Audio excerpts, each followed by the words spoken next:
All right, this is the U.S. Open. I'm Grady the Professor Mathews in the booth with one of our greatest champions and my longtime friend, Nick Varner. Nick, this is a great contest for we have in store for our viewers. Yeah, it doesn't get any better than this, Grady.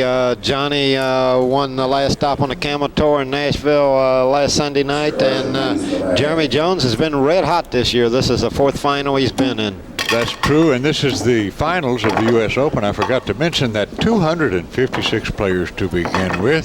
A really international field, too.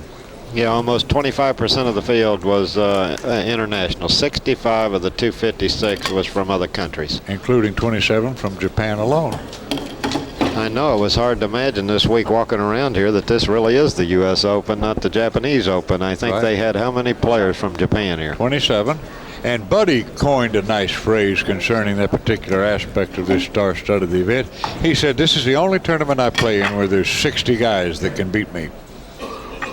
Now, that might have been a slight exaggeration, but there's more than 60 that probably have more than a chance to defeat any player in the tournament, wouldn't you say?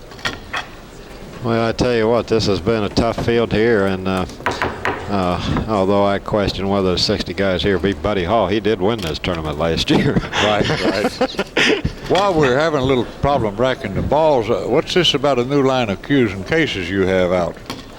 Yeah, I introduced him at the trade show, and in fact, Barry Berman here is my dealer in the Norfolk area, Q-Master 2, and in fact, he got my first shipment this past week, and I'm really happy to have, he's one of the first people at the trade show to see him, and he bought him right off the reel. Well, good. I wish you all the luck in the world with that endeavor.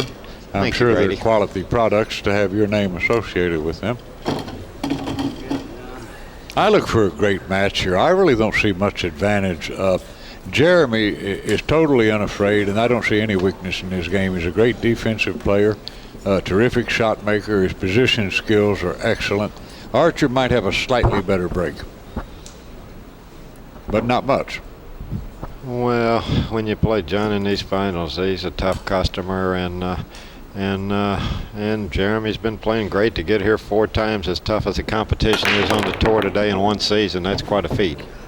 Now that corner ball went, Nick, and we've been watching it. It goes on an awfully regular basis. Now whether they're going to address it or make any changes, I don't know. But Johnny has a good shot on the 1 ball, and he can play position on the 2 ball in the middle of the table. And I don't see any special problem with this rack, do you? I think maybe the key is speed going from the 1 to the 2. It looks like everything's spaced out. I think getting good position. He's going to have to hit the 1 good. He's got to hit it kind of thin. And which pocket do you think he'll play that in, Grady? I'll show you on the monitor. I like him playing for this pocket right here and getting the cue ball right up in that area there, maybe with a little left English. Yeah, I can't really argue with that. And that was nicely done. And Johnny felt the same way you did. And now he wants to make the 2 and 3 and end up, pretty straight in on the 4 ball. And I'll show you the 4s right here. Sometimes those dark-colored balls don't exactly show up correctly. You think he'll float down past the 9 and bounce off the side rail, or will he stay up high on the 5? Well, I like the way he plays it here. This way he's going towards the 4 ball. Pretty hard to get bad here. When he plays the 4, you think he'll float down to the end rail or stay up on top? Well, it depends on what angle he gets, I think. Let's see what he chooses here.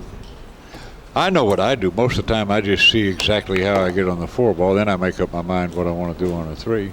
Yeah, it looks like he's going to stay up above on this angle. Sure.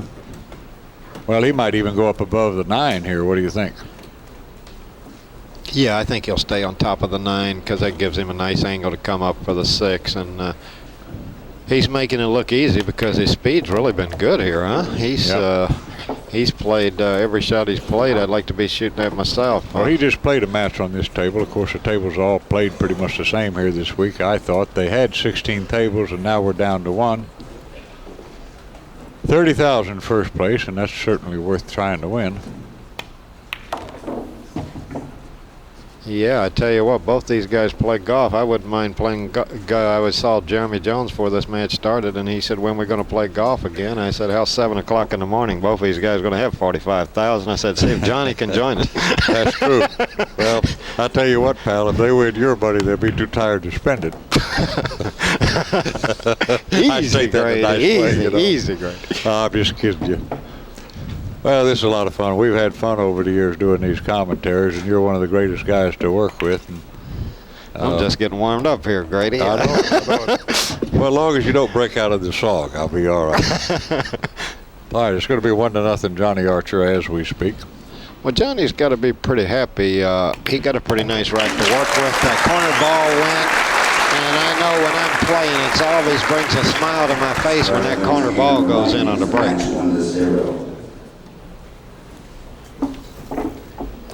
Well, we talked about this, though. Whoever has the best break is much negated if the corner ball goes every time on the break. Then the guy that has a weaker break, you know, he makes a corner ball, too.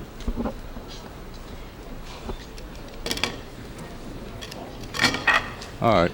Well, I know Johnny really wants this tournament. He told me several years back he would trade 2 of his world championships for this tournament. That's how bad he wants to win this event. Well, he finished second here once or twice. I know of once for sure, the year Buddy Hall won it, and somebody said they thought he finished second once besides that. Yeah, he played me in the finals in '90. Oh, okay, okay.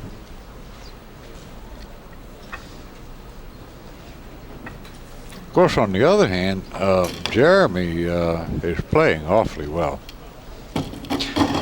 Well, I tell you what, these are 2 guys left out of 256. That's just phenomenal to wade through a field this size. Oh, sure. Well, the problem was they didn't have the scheduling exactly worked out. Barry said he's going to fix it next year, but there were matches that were concluded at 3:30 in the morning, which makes a late evening and also difficult to rest up if you have an afternoon match the next day or something. All right, here's the patented Archer break, Nick. Let's see what he does with it. 7 ball in the corner, I'm going to call. Well, it didn't go. Oh, it came a little high that time. Yeah, the second ball went. Now he's going to be snookered. Well, I tell you, Nick, my first thought would be to roll out. I'll demonstrate it here, but I don't like this because he leaves an easy shot to go behind the 7 and 9 for Jeremy with the cue ball. Where do you like to roll out to here? You see a place you like? Yeah, how about on the floor? No, floor? I'm just kidding. I hate to give us Jeremy a shot this early in the match. Well, nobody thinks like you do to explain your success. Let me tell you, ladies and gentlemen, how Nick thinks. He doesn't want his opponent to approach the table for a single shot, if he could help it. Well, that's the truth, right? But you have to here. You got to roll out somewhere. I tell you what, I'm going to bring you a 6-pack of Diet Coke before this match is over. I can see right now I'm going to have to calm you down. You're tough. Well, I'm having fun here. I don't know where to roll out here, though. I tell you what, Archer jumps the ball awful well. I don't know if he could maybe push back a foot from the 8 or something. I think if I was as good as he jumps, I think I would think about that. Well, if you were going to do that, how about rolling into the 2 ball? That would make the cue ball stop right where he wanted it, and he wouldn't have to have perfect speed. I kind of like that, but this is where I thought about rolling out. But Jeremy's going to put him behind the 9 ball. Yeah, I would try to bring the 1 down table. I would try to cross it and bring it all the way down in here and try to have that cue ball slide over and right, maybe that's the shot I was referring to, sure. I think he has to take this shot. Yeah, I couldn't pass this one. He's got the 7-9-3-8 to hide the 1 ball behind. All he's got to do is hit the right side of the 1 and not just hit it real thin.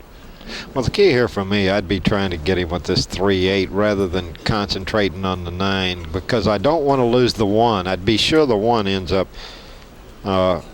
try right close to this line here on the table. I'd try to mostly hook him, and then I'd take the 9 as a bonus rather than getting reckless and leaving the 1 out here and leaving him a shot. That's a good point. I would really concentrate on the one ball here. Of course, he has other options available. He could hit the left side of it, but I don't really like that. I think that's much harder to execute. Oh, that's really tough. He's going to let Johnny shoot again. That surprises me. This is surprising. Maybe he don't think he can do what I just said. Well, it'll be interesting to see what Johnny does here, huh? Right. Well, I was surprised not only by the place he elected to roll out, but then by the subsequent refusal by Jeremy to shoot this shot, so we'll see what happens. Yeah, that's two surprises on the same... To ballpark the percentages, Nick, I think that you could do this safe to a good player a good 75% of the time at least. Yeah, I think he's going to be snookered when he comes to the table now. No, well, he went the other way. I guess maybe that shot, evidently, we don't have the right angle, Grady, because Johnny caught that one ball a little bit thick, and now I don't know if he can pocket the one. If not, he's got a real good safety where he just sticks and drives the one around the table. Now, yeah, he's got another way to go to here, too. If he can make the one, he doesn't have to go forward. He can go into the side rail and come back and hit the 9 thick if he can't draw around the 9. That's one possibility. He's acting like he can make this, though. Yeah, he's acting like he's just going to bounce straight out between the 7-9, take the 2 in the corner. Okay, a little right English. Soft roll it. Yeah. Okay, good shot. Now he'll play position for the 3 in the side pocket, if I'm not mistaken.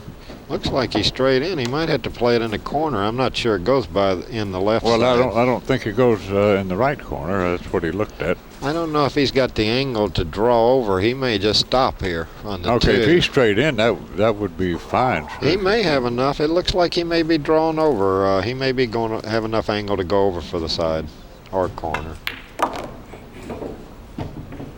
All right, he's got to go down to the end rail here. Now, I like going 2 rails here. Do you see anything appeals to you better, maybe with a touch of left English? No, coming back to the end rail? I like 2 rails and try to come right to the middle of this end rail. Okay, right. He'll want to hit up by the left-hand side pocket on the second rail. Yeah, he just wants to be sure he misses the side. And this is fine. Now he'll go down 2 rails to the left side of the 8 ball, I believe. Tell you what, he's got to be a little careful now. I would have rather been on this side of the 8, but from this angle, I don't like going into the rail and having to come around the 9. I'd rather go down to the end rail and swing around 1 or 2 rails if I could. Okay, that's what I like he's where he's looking at, pointing his cue. He may be able to straight draw it there. Bringing the cue ball. Down in the corner, there you go. He may be able to straight spin draw this out there with a little English. Now this is nice, and your point is well taken. He can avoid the 9 easily now. Now how do you like to go from the 7 to the 8 here? Because you got a couple or 3 choices here. Well, I like just going 1 rail and playing it in the corner, but he may not do that. Yeah, you called it. Well, no, he plays the side is fine here. That's a matter of individual preference. I could, as you could, see 3 or 4 ways to play that. Well, none of them necessarily bad. Yeah, he had a lot of choices there, and like you say, you know, it's kind of personal preference. Well, he'll go right down to the end rail and then back up towards the 9 ball, and our score and forthwith is going to be 1 game each.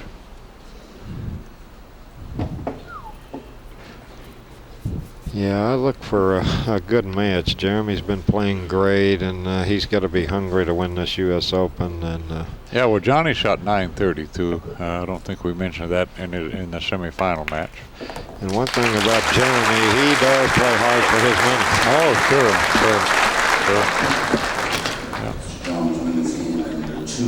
Yeah. Well, I mentioned earlier, I just don't see any weaknesses in this young man's game. And he's 28 years old, I might add. I don't know Johnny's age. Do you know how old Johnny is? Johnny, I believe, is 31. Boy, it seems like yesterday that he was playing road players when he lived in Metter, Georgia. I mean, really, it does. And then he was on the road for a couple of years with Jay Swanson, and what a great learning experience that must have been, because Jay, to my knowledge, I knew all my life, and I never saw him shoot a bad shot, I don't think. First time I ever heard of Johnny Archer was Dick Lane. Remember that big Resorts tournament they had in '86? And yes, yes. Dick Lane came up to me after he played Johnny. He said, "Man, I'm telling you, I just played a kid that's going to be some kind of player." Said he shoots straighter than Jesse James, and he said he was phenomenal. Now, let's see, 86, 13 years ago. That means he's about 18 years old. And Dick Lane was impressed with his game, and he was right, I'd say. Sure. Well, here, because Johnny's done something I've never seen anybody do in my lifetime of play. He ended up the #1 ranked player on the tour 4 out of 5 years with a caliber competition. To me, that's just a phenomenal feat. Yes, you're right. You are sure right. Now, you like laying the cue ball on the end rail for this 3 ball, giving you many options to get on the 4. The 2 is by his bridge hand there. He's going to get a nice angle here. Yeah, I can't. That seems, although. Well, he can come back between like 5 that. and 8 too, I guess. The nice thing about putting it on the rail there, you can really control the angle and the space you get from the 2. You know. Yeah. Well, you've got to be careful because the 4 doesn't go in every pocket. Yeah, he needs a real good angle on this 3 to be able to get on the 4, and he's coming across with the 8 in the middle. See how close he's coming to that 8. Bump there would have been catastrophic. Well, he's okay here. I think what he's going to do, and I'm going to illustrate it in a minute on the monitor, I think that he's going to go 2 rails. I think he's going to make the 3 and come 1, 2, and just stop out in here and play the 4 in that corner. That I might be wrong, but that seems to be the path of least resistance. Well, I think that's a pretty good choice. Keep it simple. Don't go any further. Some people might want to come up 2 rails between the 4 and 8 and go on the side, but I like your way. Keep the distance shorter. Right. That's a good general rule for you aspiring players. Try to get as little cue ball movement and as little object ball movement as you can. I remember Buddy Hall said that when he's in a really super tight spot, he says he really tries to keep it simple instead of trying to do too much on a shot. And oh, that was Eddie Taylor's lifetime adage. He said if you got in a tough spot, keep it simple. And they're sure right. Well, you're pretty good at that too. I always learn something when I watch you play. You're so creative and aggressive that you know, it's seldom that I watch you play I don't learn something. Well, thank you. Oh, you're more than welcome.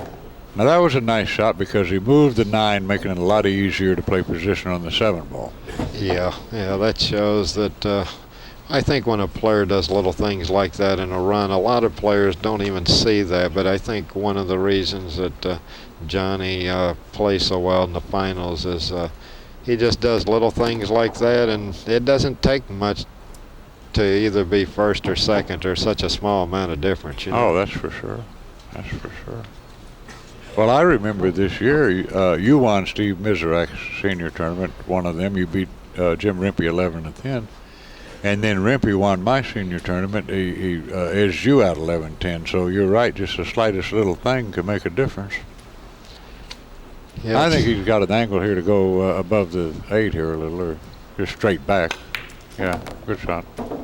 Nothing fancy, just he's got the perfect angle. He's got the angle where he's going to bounce off the rail and just get halfway. He'd like to end up close to 4 on the 8 for the side where he doesn't have to go to another rail. But he's looking at the like 9. He might have to go into the 9. Yeah, he is looking like that he might have to bump the 9. Well, the only thing he's got to watch, in my view, if that's the case, is to make sure he doesn't scratch in the side. So I would use it just below center ball and not even draw this and try to go to the rail maybe gently after I make the 9. Or draw it off of it like that. Yeah, that's a nice That was shot. a nice touch there. Yeah, beautiful shot. And for Jeremy, I know he'd like to have that break shot back because I don't know how you feel about it, but one thing that plagues me and a host of other players is scratching on the break 2 or 3 times during a match. That invariably against talented opposition is going to cost you the match.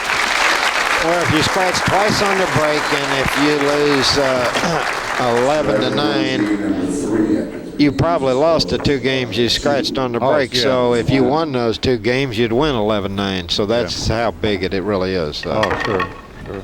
Because the ball in hand, you don't get away with many of those and get back to the table. No. At least not in these finals. A lot of interesting people here. There's Phil Wyndham, who owns Chattanooga Billiard Club. Rusty Miller's been here all week. He's our old friend, formerly of Manhattan, now residing in Florida, and I think he maintains a residence in Virginia Beach here locally too. Wonderful gentleman. A lot of pleasant memories with him. And yeah, I'll never forget a story Pete Margot told me about Rusty Miller. One time they had a straight pool tournament with 4 great players out in, I think, Fargo, North Dakota, and they had it in this big coliseum.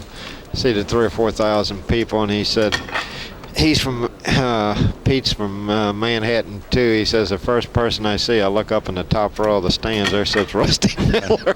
Yeah, yeah. I think he didn't like that straight pool. Oh, he loves it, sure. He'd go any place to watch top players play that. Yeah.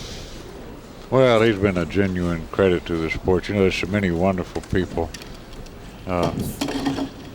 Every time I'm around Rusty, I used to go to his office building way up high in some big building there in downtown Manhattan, and we go to lunch. He spent more on lunch, and I don't want to embarrass Rusty or anything. He spent more on lunch than I spent on a whole month's worth of eating practically. But that's the way he did things. And they're continuing to have a small problem racking the balls.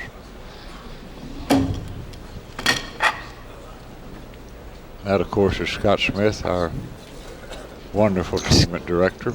Yeah, Scott does such a great job. He's practically universally loved. He, like me, is not especially adored by his ex-wives, but other than that, he remains in pretty good repute. I love Scott. We used to own pool rooms on opposite ends of town there in Colorado Springs, and he used to come and play in my crap game, and boy, did he had such fun, boy. He talked to the dice and talked to young women, and, you know, we had a good time.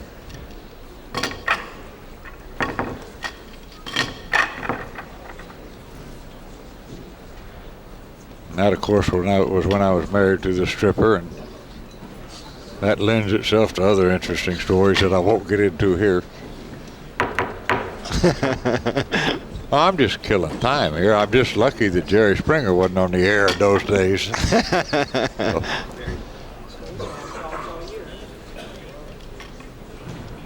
Was that 950 or 915? 950 for Archer, and how much for Jones? 815? 889, okay.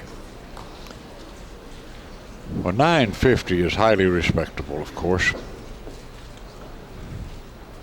Yeah, if he averages that, Jeremy, for this entire match, Jeremy's, he's really going to have to play some pool. 950 is one tremendous score, especially in the finals.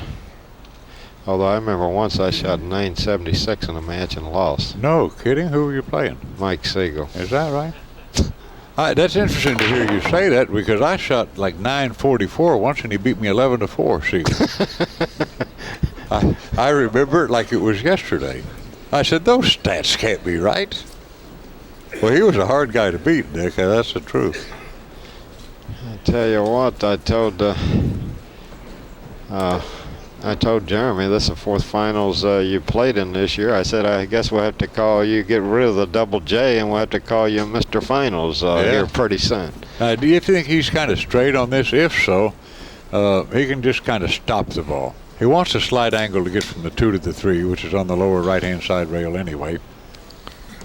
Yeah, he might. Yeah, I can't hardly tell the angle here. Well, he's looking. Apparently, he's got to cut it to his right a little bit. All he's got to worry about is the 6 ball. Doesn't want to get behind the 6. I like elevating the cue. He'll hit down into it a bit. Good shot. Now he's got the perfect angle to get on the 3, and he'd like to be kind of straight on this 3 because the 4 is on the far right-hand side rail. Yeah, well, maybe he can follow forward, bounce off the end rail, and get it close to that rail right between the 3 and the 4. Sure. All he needs is a little left English. Because if he ends up out too far, he could have a tough. There's a lot of traffic there in the way. He wants to really fall straight in on this 3, and boy.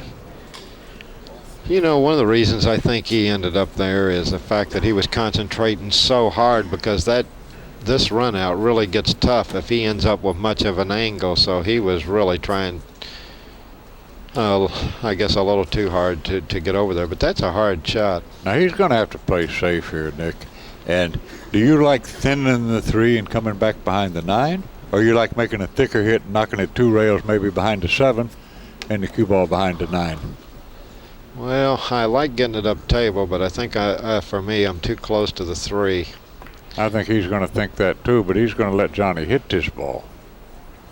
Yeah, I don't think he snookered him. No, he didn't snooker him. I think Johnny's probably going to have to play safe unless that ball maybe goes cross side. He might elect to look at that cross side. This is a part of the game I was really impressed. The last set, I saw a couple games when Johnny was, it was a real critical part of the match with Luat, who had a great tournament, but it was 9-8 and they got in a safety battle, and boy, that Johnny really put the cuffs on him 2 critical games in a row, because you can lose 9-8 matches with that kind of competition with 1 bad decision, and Johnny really made some great decisions. But I don't see an easy safety here, Nick. He can maybe knock the 3 down to the end rail, but I don't see how he can snooker Jeremy. He might cross the 3 ball and go gently down by the 4 ball. I don't know. I don't see anything easy. See, he's coming over for the 8. Now, if he gets him, that's a great shot. That was awful. He didn't get him, I don't think. I don't think he got him, but now you've got some choices to make here. Well, I know you like to shoot. You'd probably load this up with inside English and just try to make it, figuring you probably got a decent safety if you don't. I probably would if it wasn't for that 6 and 9, but boy, those scare me a little too much, because I don't want to snookered or scratch if you hit them. If anything leaves a bad taste in my mouth is to make a shot like this and snooker myself. For that, I do not like. I don't mind making a hard shot, but I like to think at least I'm going to get some kind of shot at the next ball. Well, I see a pretty good safety. How about knocking the 3 down by the left side of the 9 and trying to send it? I'll illustrate it here. Maybe knock the 3 here or in here, the cue ball here, and maybe over here. I don't think he can stop the cue ball. You're talking about bringing the 3 straight down left of the 9, 1 rail. Yeah, maybe. If he can do that and stop the cue ball over there behind the 6-9, I like that.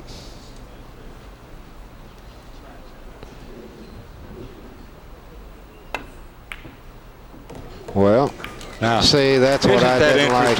Now, what did I tell you, ladies and gentlemen? Every time I do commentary with Nick, I learn something. Now, he called it that there was too much congestion there. And Jeremy's a great young shot maker, and he pocketed the 3 he ball made a beautifully. Phenomenal shot on the 3. But here's what Nick's talking about. It's disgusting to make a long, hard shot like that, and you're snookered. Now, he may be able to cross this ball. Well, he's got a good chance to he can elect here to, he's got a pretty good shot to play some kind of safe here, and maybe even make the 4. Now, on this shot, Grady, do you try to go soft roll it and try to make the 4 and try to keep the cue ball from getting on the end rail, or you just try to cross it, maybe have the 4 hit the end rail and bounce up where you leave the guy at the bank? How do you? I like to play this twice if I can hit enough of the ball. I'll illustrate. I like it 1, 2, and the cue ball with down this way or down this way, one of those 2. But he's going to the other side of it. He's going to the right side of it. He's going to try to make this ball. Oh, I don't think he can hit the left side of it. Well, he went over there and measured to see, and oh, is that what you were talking about? No, I wouldn't have done that.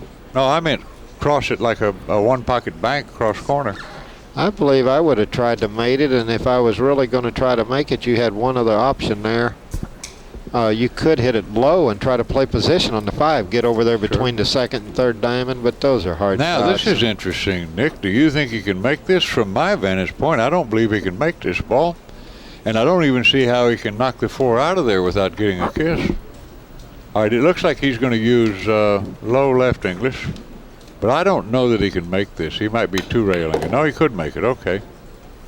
That was deceptive. It sure didn't look like it. He actually drew it a little further than he wanted. All he wanted to do was get it away from the 7 and where he could just stop on the 5. Now he's got to kind of bounce off the rail and cut it a little more, and that makes this shot a lot harder if you stop a foot less. Oh, of course. I seen him grimace just a little. He just tapped it, and it came back where he's really got to stay down good with this 5 ball. Well, he's got to be careful here, too, because the 6 doesn't pass the 9. Where's he going to play position? For the side pocket? Yeah, you're right. You're 100% right. And I don't even know the side pocket seems to. He's going to draw it just on the other side of the side almost, it looks like. Or he's really got to hit this off speed. This is a hard shot if he's going to try to kill it there and draw it. No, he was able to hit below. Okay. Well, what a nice touch. Those are confidence builders when you're playing. Those make you feel strong at the table. Sure. Well, what Nick is suggesting, that was much more difficult than it appeared. That was a tough shot. It took finesse and knowledge. Now, if he got exactly straight in, I'd be happy to get back about the second diamond on the far right-hand side rail. Yeah, close to the foul line is where I would shoot. Oh, well, he had a different angle entirely than I could see. Yep. Tell you what, froze here. Well, maybe he's got enough angle to come up with 8 in the corner. Well, he doesn't have much choice here. He doesn't want to elevate the cue, so he pretty much has to just make the ball with a touch of left English and come up as naturally as he can, and he'll just have to take what he gets. Yeah, he probably won't come. Well, no, he's going to elevate and bounce off the end rail. Oh, this is risky, I think, to elevate the cue here. Well, it's a hard shot's what it is, but I guess if he shot that straight, he was going to go way over there close to the corner pocket. I guess he couldn't come up like this because look how much he elevated to get where he's at. I mean, he got the perfect angle, but boy, that's a hard shot when you elevate. He's hit 2 great shots this rack. That 5 ball and that 7 ball were hard shots. Okay, it's going to be 3-1 advantage Archer. And as always, when I'm playing a guy that has a break like Archer, if I'm in Jeremy's shoes here, I'm worried about him putting another 2 or 3 racks on top of what he's already amassed. Yeah, I tell you what, Johnny does have a great break, and sometimes you feel like you need earplugs. He hits them so hard. Well, the problem with these great players like Jeremy and Johnny, you know, I know I was playing a match the other night. I was leading 6-3. The next time I shot the pocket of the ball, I was down 8-6. I lost 5 games when I left the table. I mean, the competition's so tough out here. Right. Well, Jeremy made a great shot that rack on the 3, and then I guess he had a pretty good safety there in mine and stuff. If he misses a 7, he would have actually got a pretty good lead, wouldn't he? I think that is really worth noting how nicely you called that. You saw the contingent problems with that sort of shot. See, I kind of like the shot that he shot through, and then when you suggested all the problems that laid within, well, then I reanalyzed it, and I realized you're 100% right. Okay, let's see if that corner ball that looks like the 8 ball's on the corner, isn't it, or the 4? Yeah, well, I think it's the 8. Watch this break delivery if you want to learn how to break the balls. Watch and it went this right in one. the pocket. The cue ball never touched the rail. But it came up dry. Go. I thought the 8 went. No, it didn't go. But did it go high? Look at that control he had on the break. And once again, you know, now all of a sudden Jeremy finds himself down 3-1, and this one is not a hanger. Now, Nick, look at this shot. Do you like, if you're going to play this, do you like trying to come up one rail, or you like spinning this in the pocket? Either way, he's got some problems. No spinning for me. I'd come right between the 3 and 6 and just try to come all the way to the end rail and bounce up someplace short of the spot. Just try to get it off the end rail. I'd try to get this in the side, and I like this shot, Grady, because if you hit the 1 good and you hit the cue ball good, you'll fall perfect on the 2. But I don't mean to say that's an easy shot, but this is almost like, if you hit this shot good, it's almost like shooting at the 9. I think that's what goes through my mind anyway. Yeah, that's he missed it. Yeah, I tell you what, those thin hits, you know, you always want to get something a little fuller, you know, when you're not. Jeremy's not real loose yet. I know exactly how he's feeling. He's having to kind of hit things off speed and stuff, and boy, it's hard to do when you haven't been to the table too much so far. He's rapidly reaching the point where the match could get away from him. Well, Johnny, I actually think, has a little tougher shot than he had for a position. Right. I don't know about that. It's easier to make the 1. Johnny don't have to worry much about missing the 1, where Jeremy had a little harder shot on the 1. See, now look where Johnny's going. I don't know if can he hit the 2? I think he can hit it. I'm not positive. He didn't act too happy with that. You think he was trying to come between the 3 and the 4 there, or what? Well, I was going to say something to you before he shot it. I like going 3 rails around the 8 there myself. That way I'm not going to be snookered or straight down, because it wasn't that hard a shot. Straight down was probably best. I don't know what he was trying to do there. I really don't.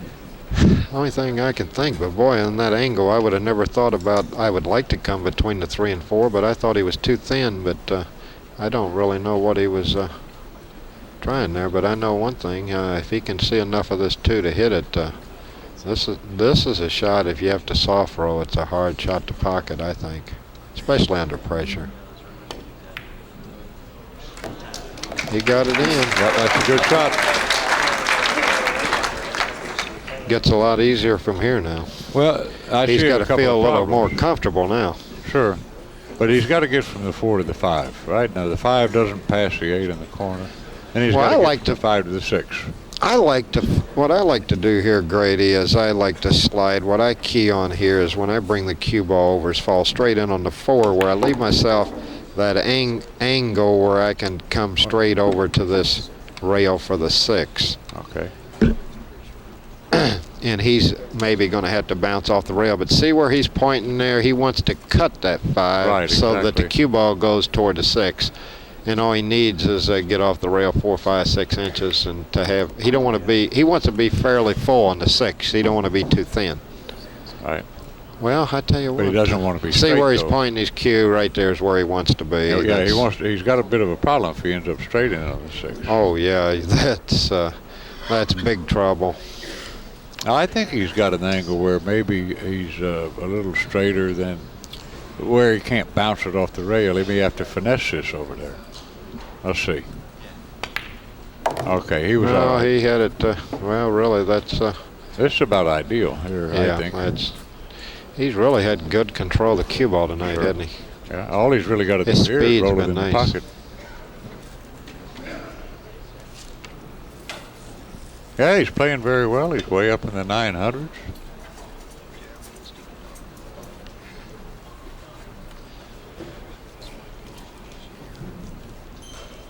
I still am enthralled by that nice call that you made.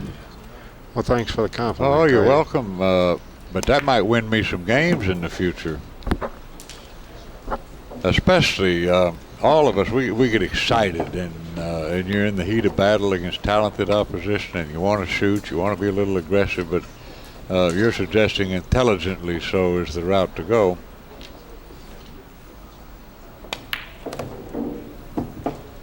All right, it's going to be 4-1 in just a moment.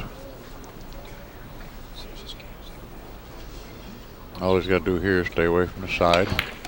Yeah, I just it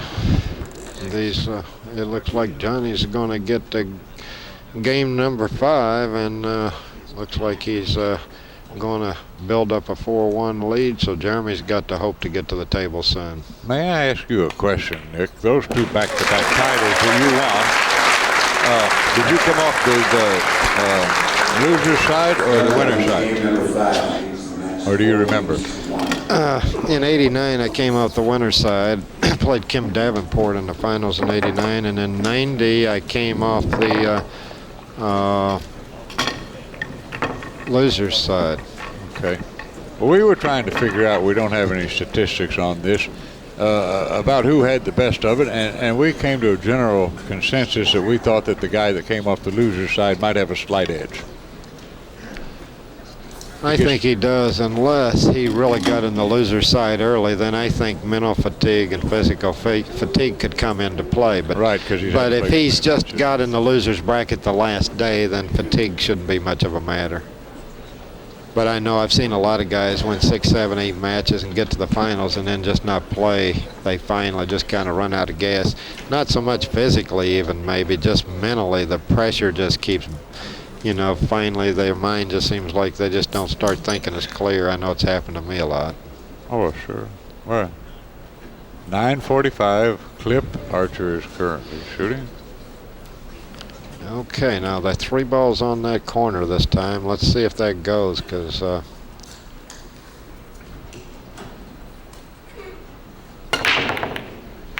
Not quite. But the 5, nope. The 2's going. 2 he made. And he's got a shot on the 1. And it looks like here, if he gets on this 3 ball. Now, how do you play this 1, and what path would you take from the 1 to the 3? Well, I'll tell you what I like if I see it correctly, Nick. I'll illustrate it. I like going here with a touch of right English and over here. That seems to me to be the path of least resistance. Anything else, I don't see how he can get on this without risking getting snookered or something. Yeah, you can't hardly risk hitting it with center ball. I like to hit this more with center ball, but when I'm rolling it the length of the table, but I kind of, you can hit it firmer that way. And well, if he shoots the shot the way I'm suggesting, the only ball that can get him in trouble is a 7 ball. The other way, there's those 3 or 4 balls there. Yeah, depending on where you hit the 1 to make it. Yeah, you called that one right on. Good shot. Very good call. Very good call, Grady.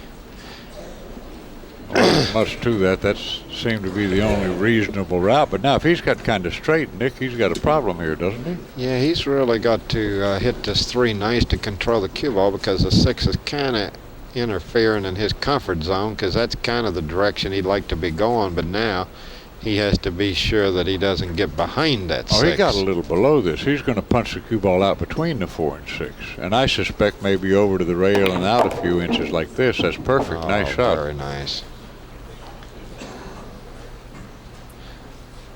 Now, one thing I like he's doing real well in this match, just look at that. He got really nice speed control going all the way from that 1 to 3. You know, he went about 8-9 feet there, and that shot there is not as easy as he made it look to end up where he ended. I kind of like drawing this, which I think he's doing. All right, he forced it over. The main thing is make sure he doesn't end up straight in. It was my point. Now, what do you like here? Do you like drawing back and playing the 6 on the side, or do you like well, I don't know what angle. I don't think. Or do you like bouncing off and going to the center of the table and playing the 6 in the corner? I like the latter option that you offered, because this seems really easy to me. You just use a little left English. He's coming back. All right, that's okay too. That was even easier than I thought it was. He came a little shorter because now he kind of grimaced, and I think the reason is he has to hit this 6 a little softer. He wanted to stay a little fuller. He's got to cut it a little bit more, and I don't know about you, Grady, but I like hitting the balls in where there's no danger of one ever rolling off. I've always liked that in your game. Plus, if he plays for the right-hand side pocket for the 7 ball, he needs to use a touch of inside English, which makes this missable. Every once in a while, a shot like that will skid, or you miss the ball or something. Of course, he can go around the 9 different ways, but he doesn't really want to do that. And you're right, you do have a habit of hitting them with authority. See that? See, he didn't want to soft roll that, and maybe it would have took him out of play behind the 9, because you can't. Well, I can't fault that. I don't blame him a bit for finding that natural way to use a touch of outside English. Yeah, well, that almost takes what you're talking about with the skid out of play. Yeah. That reminds me, I'm going to tell this again. I told it the other night, and then I'll leave it alone for the next 10 years. Lou Butera and I bet on Mike Euphemia once, and great straight pool player. He ran 400 and 500 balls and stuff. But anyway, he dribbles every ball into the pocket. And Lou and I bet $1,000 all together, and Mike won his tournament match. But Lou walked up to Mike after the match. He says, "I'm never betting on you again in life, pal." And you know, Mike looked at him. He says, "Well, Lou," he says, "we're friends. Why wouldn't you want to bet on me? I won the match." And Lou said, "Because I want to hear a ball occasionally go whoop and hit the back of the pocket." You know?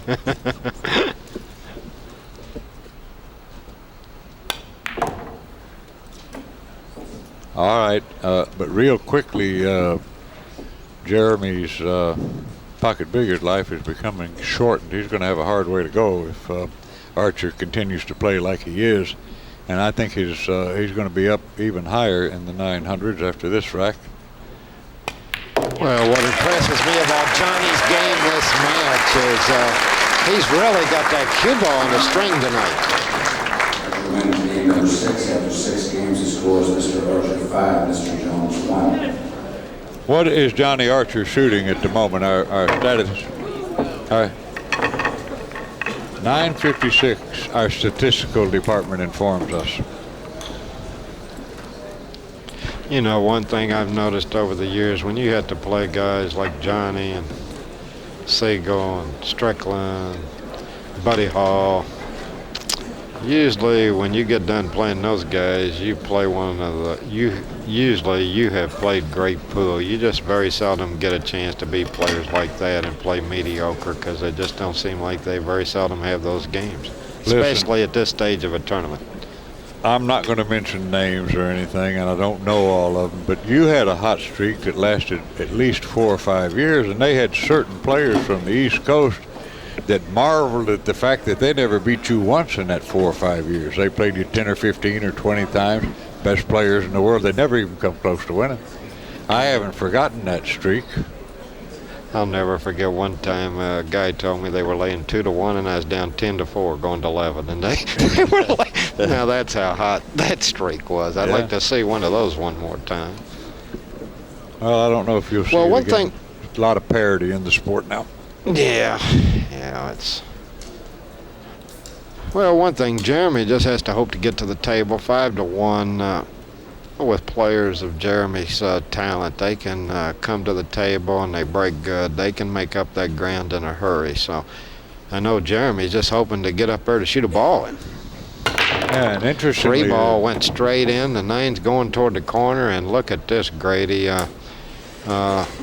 Interestingly enough, his last turn at the table was that aborted effort that you suggested he not shoot because of all the traffic. Well, then the very next game when he shot that, wasn't it when he shot the one where he had to come down table toward the center of the table for that 2 in the side? Remember us talking about that? Yeah. The very next game after that one, he kind of had a real thin, tough shot on the one. I think he's going like this and just out in this range.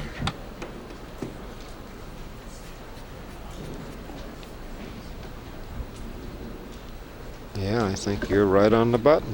Right on the button. I don't have to be, but it looks like he's going to spin it like that. Ooh, he caught the 8, but he's okay. Meant to, but he's all right here. I think he was trying to go the way you said. He just came off a little shorter, and he definitely hit at the right speed. Now, how do you like to play this? He's got to watch out for the 5 ball. Do you like playing position for the right-hand side? The 8, I guess, blocks the whole pocket, or is there room to make it? He's going to look at it, I think, and see. Well, I think what I like to do here is he's looking at the side. Naturally, I'd like to play it in the side and come a little short of that, 2 rails short of that 5 ball, kind of like this, if possible. But mostly with just a soft spin, come over here and just try to miss that, if I got room to make it, and then you couldn't come shorter for that other corner too. If you had to, right? Yeah. But that, I would only go for the corner if I had to, if the 8's just too tight. But I believe there's enough room there. If you're close to it,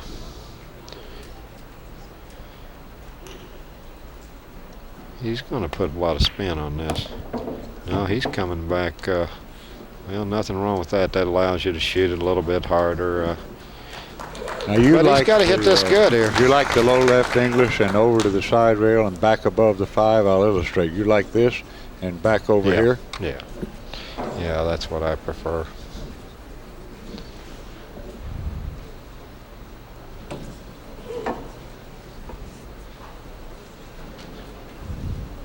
You know, he's selecting routes, Nick, that allow him to hit these balls with a little speed, and that's a very Nick Varner-like style of play, and it lends itself to winning 9 ball. I must say, he's not shooting any bunt.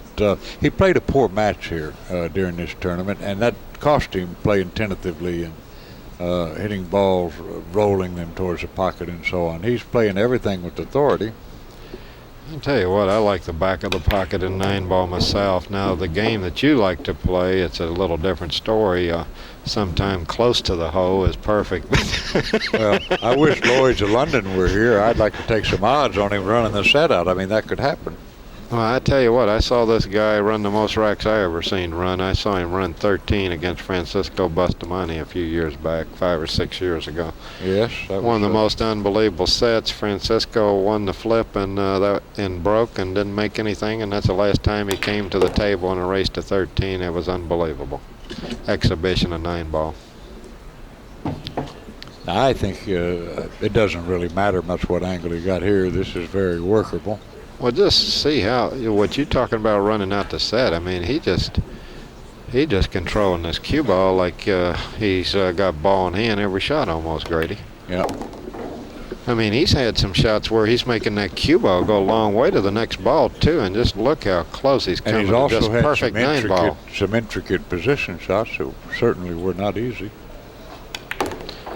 Yeah, he's putting on a clinic on how to play championship 9-ball this set so far.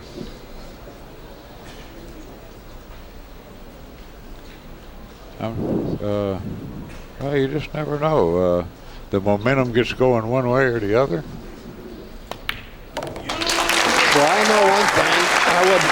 I'd be wanting to get to the table pretty soon, but I wouldn't be giving up if I was in Jeremy Jones, and I know Jeremy Jones too well. When he does come to the table, he's going to be ready, I think, yeah, to play good and take advantage of his opportunities.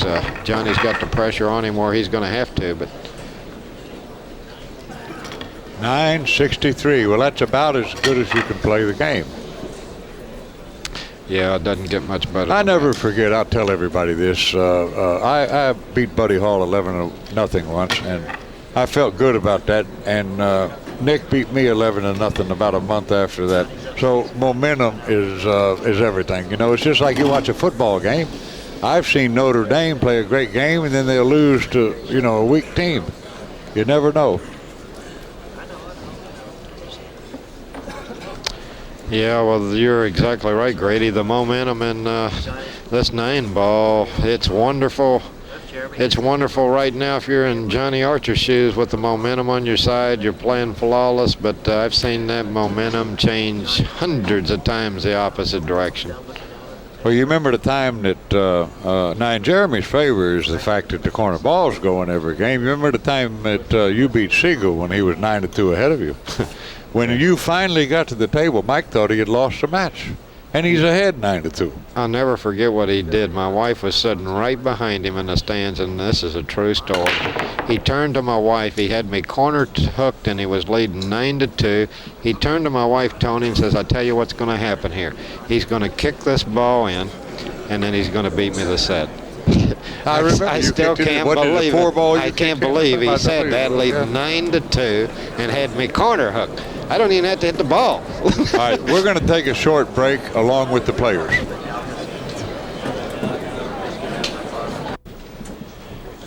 Nick, I think he's got to stay to the left side of the 8-ball as we view it on the screen. Otherwise, you'll have a hard time getting on the 3-ball. Great call. Great call. That's what I like. Just float up between the 7 and 8.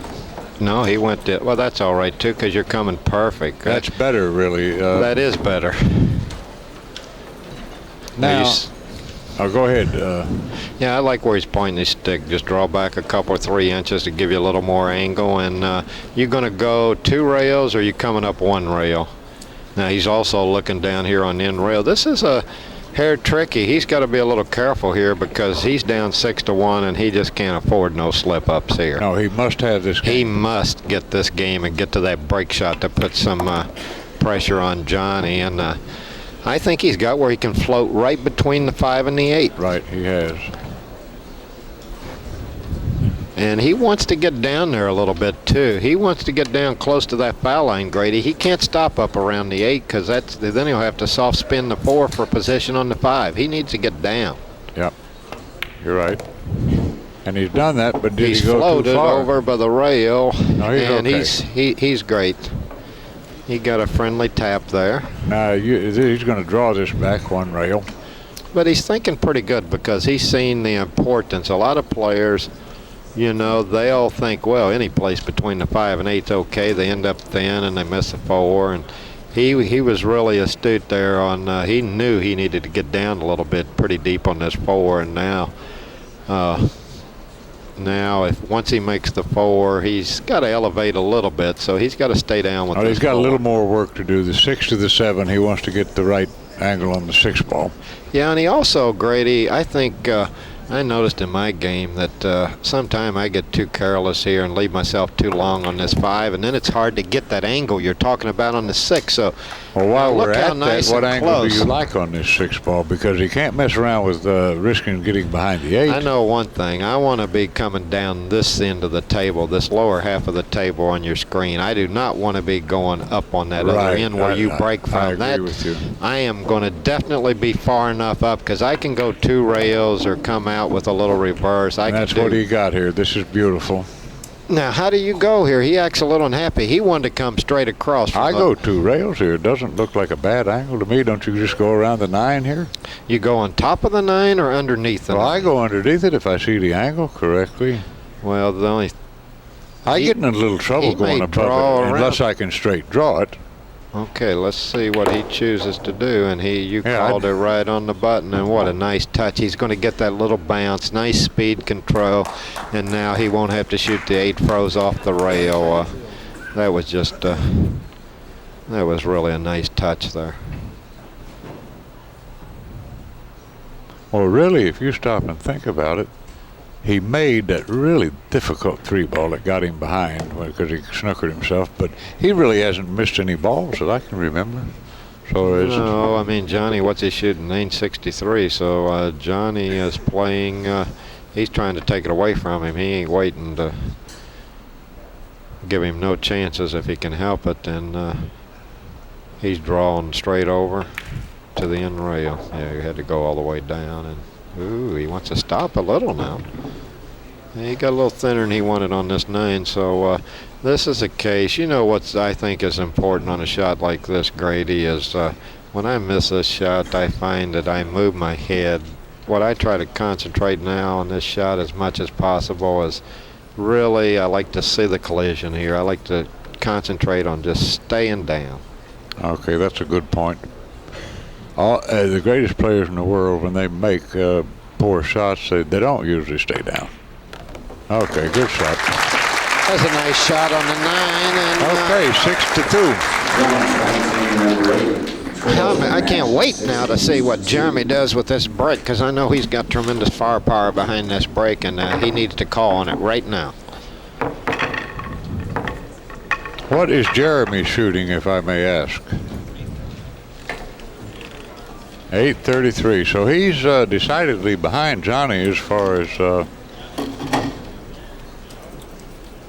Oh, that's interesting. Jones has pocketed 20 balls. Johnny Archer 52.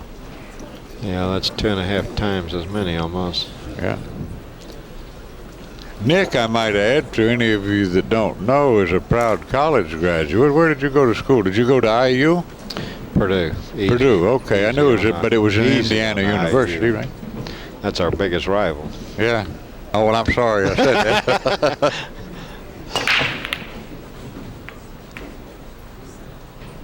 Well, he didn't make anything, and he's fortunate Johnny snookered, I believe.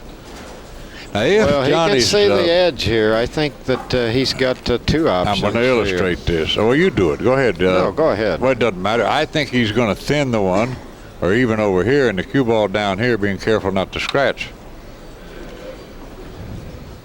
Or he could shoot at this if he wanted. This is makeable. I just don't know how he could handle the cue ball. The only thing about your shot that you called, I like the shot. I just wonder, is the 8, can he avoid the 8 and do that? That's my biggest question. Because from up here, I just can't tell. Maybe he can't. He's looking at the side. Yeah, I kind of like this. I like this shot. Of course, I'm a straight pool player, as are you. Well, one thing about it, if I take any chances in these matches, I like to do it when I'm in Johnny's position, because leading 6-2, if he can somehow get out this game and win this game, oh, what a nice kiss that was. The momentum's rolling pretty good. Now, he did get close to the end rail. I don't mean to say this is give me on the 2 on the side. If he was 4 or 5 inches off, it would be. But well, he got close to the rail, and he's got to hit this soft. Right, and he hits the 4 if he hits it with any speed at all. Now, how do you play this, Nick? Where are you going to send the cue ball exactly? I'm going to try to soft roll it in the side and just fall straight in on the. I think you can fall straight in the side on the 3. Okay, you mean without even going to a rail?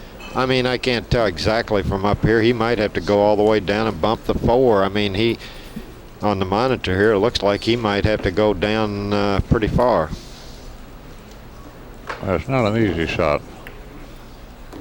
Oh, he's playing superior. Now notice how he hit that Grady. Now that's really a tough shot what he did there. Did you see how full he hit that ball? That went in the far side of the side, which probably saved him from ending up real thin on the 3. That's just he's not done yet because the 9 is a problem here as he pockets the 4. Now he made a point to walk over there and to see where he would like to get.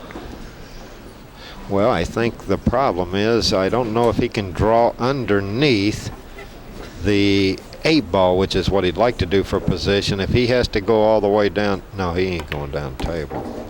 He's gonna.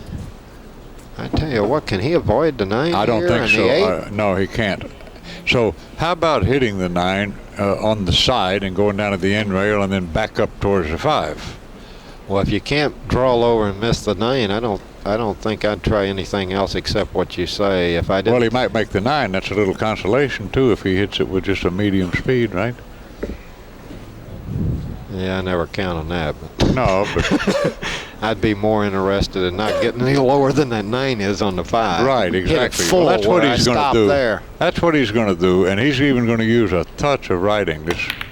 No, he was able to hit it thin enough to get back up table. Right, that's what I meant. That's what I said, to hit the side of it and go to the end rail and back up. And he did almost make the 9. He came very close. But I tell you what, I actually like shooting the 5 myself from where the 9 was at. Okay, well. You follow what I'm saying? Yeah, of course. You just take a little longer shot, but you have a better angle on it. Because you're cutting this ball back. I like the fuller shot. Some players, they prefer different shots, but for me, this is a little harder shot than a little longer shot. This is hard to see, isn't it? This is an easy shot to miss. He's not going to get cute. He's going to use low writings and just bounce over to the rail there and out for the 6 in the side. But if he doesn't get a good angle, he won't be able to get on the 7. I tell you what, he went too far there, Grady, and he's going to have to maybe put a lot of spin on this to get down for the 7. See, he did not, you know that line we always talk about where you want to be either on the line or to the left or the right. See, well, if he has the angle I think he has, Nick, I'll show you on the monitor what I like. I like going here and right here and just shoot it from there.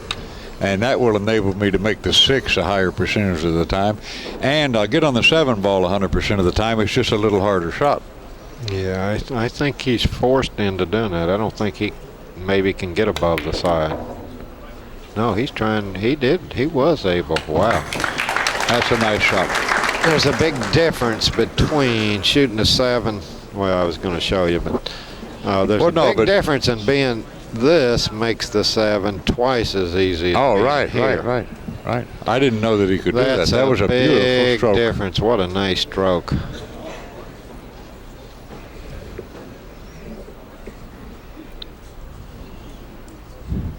Well, yeah, like you don't know that that's a big difference.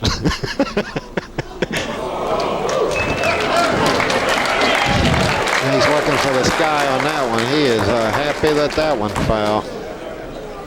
He hit that a hair softer than he wanted. Yeah.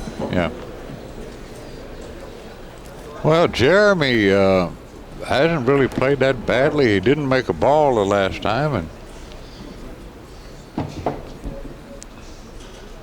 yeah, and I actually thought Johnny didn't have to run out there either, you know. He had to turn that 1 ball a little loose, and he bumped that 2 ball just right where he was able to go ahead and get out. He made a great shot. He made some really good shots. Let me pick your brain a little bit more, Nick, here. If you're playing a guy that does have a great break like Johnny Archer, and you're down to the semifinals or the finals, how much do you watch where they're breaking from and what kind of results they get? And if you like the way they're breaking the balls, do you move to where they are or not? Well, I try. What's more important to me is I try to see where they're hitting well, number one, I like to see where they're breaking from. And the next thing I like to see is whether they're hitting the one head on or cutting it. And he's obviously hitting it head on. And the next thing I try to see is whether they're hitting the cue ball with draw or more toward the middle. Those are 3 critical things I look for in trying to make my decision. Those are 3 things that. Okay, well that's interesting. It really is. There's all kind of ways to play the game. Dallas West, who played a lot of great 9-ball tournaments, won a lot of tournaments, he breaks from where his opponent breaks from all the time. Well, I don't know. Some players, if they're hitting a cue ball where you like to hit it, but there's not too many players can hit this 1 ball and then throw this cue ball above the side like he's throwing it now. Isn't that a great break? I've practiced if I have to hit him like that, and I don't think I can do it, then I might try drawing it or do something different. But if I don't like to hit him like he's hitting them or something. Then now, do you like twisting this in with low right English? Now, you mentioned earlier that you don't really like to twist balls, but this sure looks like it can be turned into the pocket. Or you prefer the bank, or you like the safety?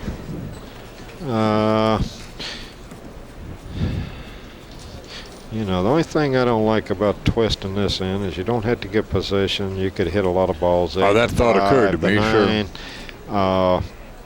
If I knew I could clear all them balls, I like it because I tell you what, I'd have to look at this one. This one, I'm not sure quite what I would do here. Looks like he's banking it or playing safe. He's not cutting at it. Yeah, he's trying to get it right above there and block with the 1, but I believe he's left Jeremy a pretty good shot on the 1 here now. It's a hard shot, especially when you're down 7-2 in the finals of the U.S. Open. This is a hard shot, but there could be a big reward if he can have missed the 6 and the 5. Then position is real easy, but pocketing the 1. Talk about a shot you got to keep your head still on. Oh, this sure. is a very pressure-packed shot here on the 1. Well, I play to overcut this a hair. I never do. I mean, if I miss it, I miss it thick. But if he hits this a slow, medium speed, he might not leave a shot if he doesn't make it. He can just come over underneath the 5. After passing above the 6, he'll have position if he does make it. Like this. That's a nice shot. Boy, what a nice touch. Yeah, that didn't even threaten to not go. I tell you what, under the circumstances, one thing to make that shot the first match of the game, but when you're down 7-2, that was really, he came with a great shot on the 1 there. That was a real pressure-packed shot. Now, there's different ways to play this, Nick. I'll show you here. 1, 2, and up here for the side pocket. I kind of like what you're saying there. If the 8 wasn't there, I'd come between the 5 and the 6. Of course, he's going this way, but he came close to that 6. He missed it. I tell you what, you couldn't have. That was a close shave here. Well, at any rate, he's in pretty good shape now. Even if he's straight in on the 3, he can just roll forward now. Yeah, he just got to keep his head down on these shots. He's really got the balls where he likes it from here. I believe he's got to cut that 3 a touch to his right, so he's got to come over like this, which is a nice shot. I think he's a little short of where he wanted to be there. Makes it a little bit, you know, he's got to hit this a little better. I'd like to have been over close to straight in. Oh, sure. That's what he looked at when he placed his stick out there. Boy, oh boy, is he coming around 2 or 3 rails? Or? I don't know. Is it that tough? Doesn't look. Well, it's a nice shot. Man, look at this speed control. How about that shot? Yeah, beautiful. Wow. Yeah, he doesn't seem like he's too nervous the way he's running these balls out. Great shot on the 1, and how about the 5 ball? Yeah. That was impressive. Yes, it was.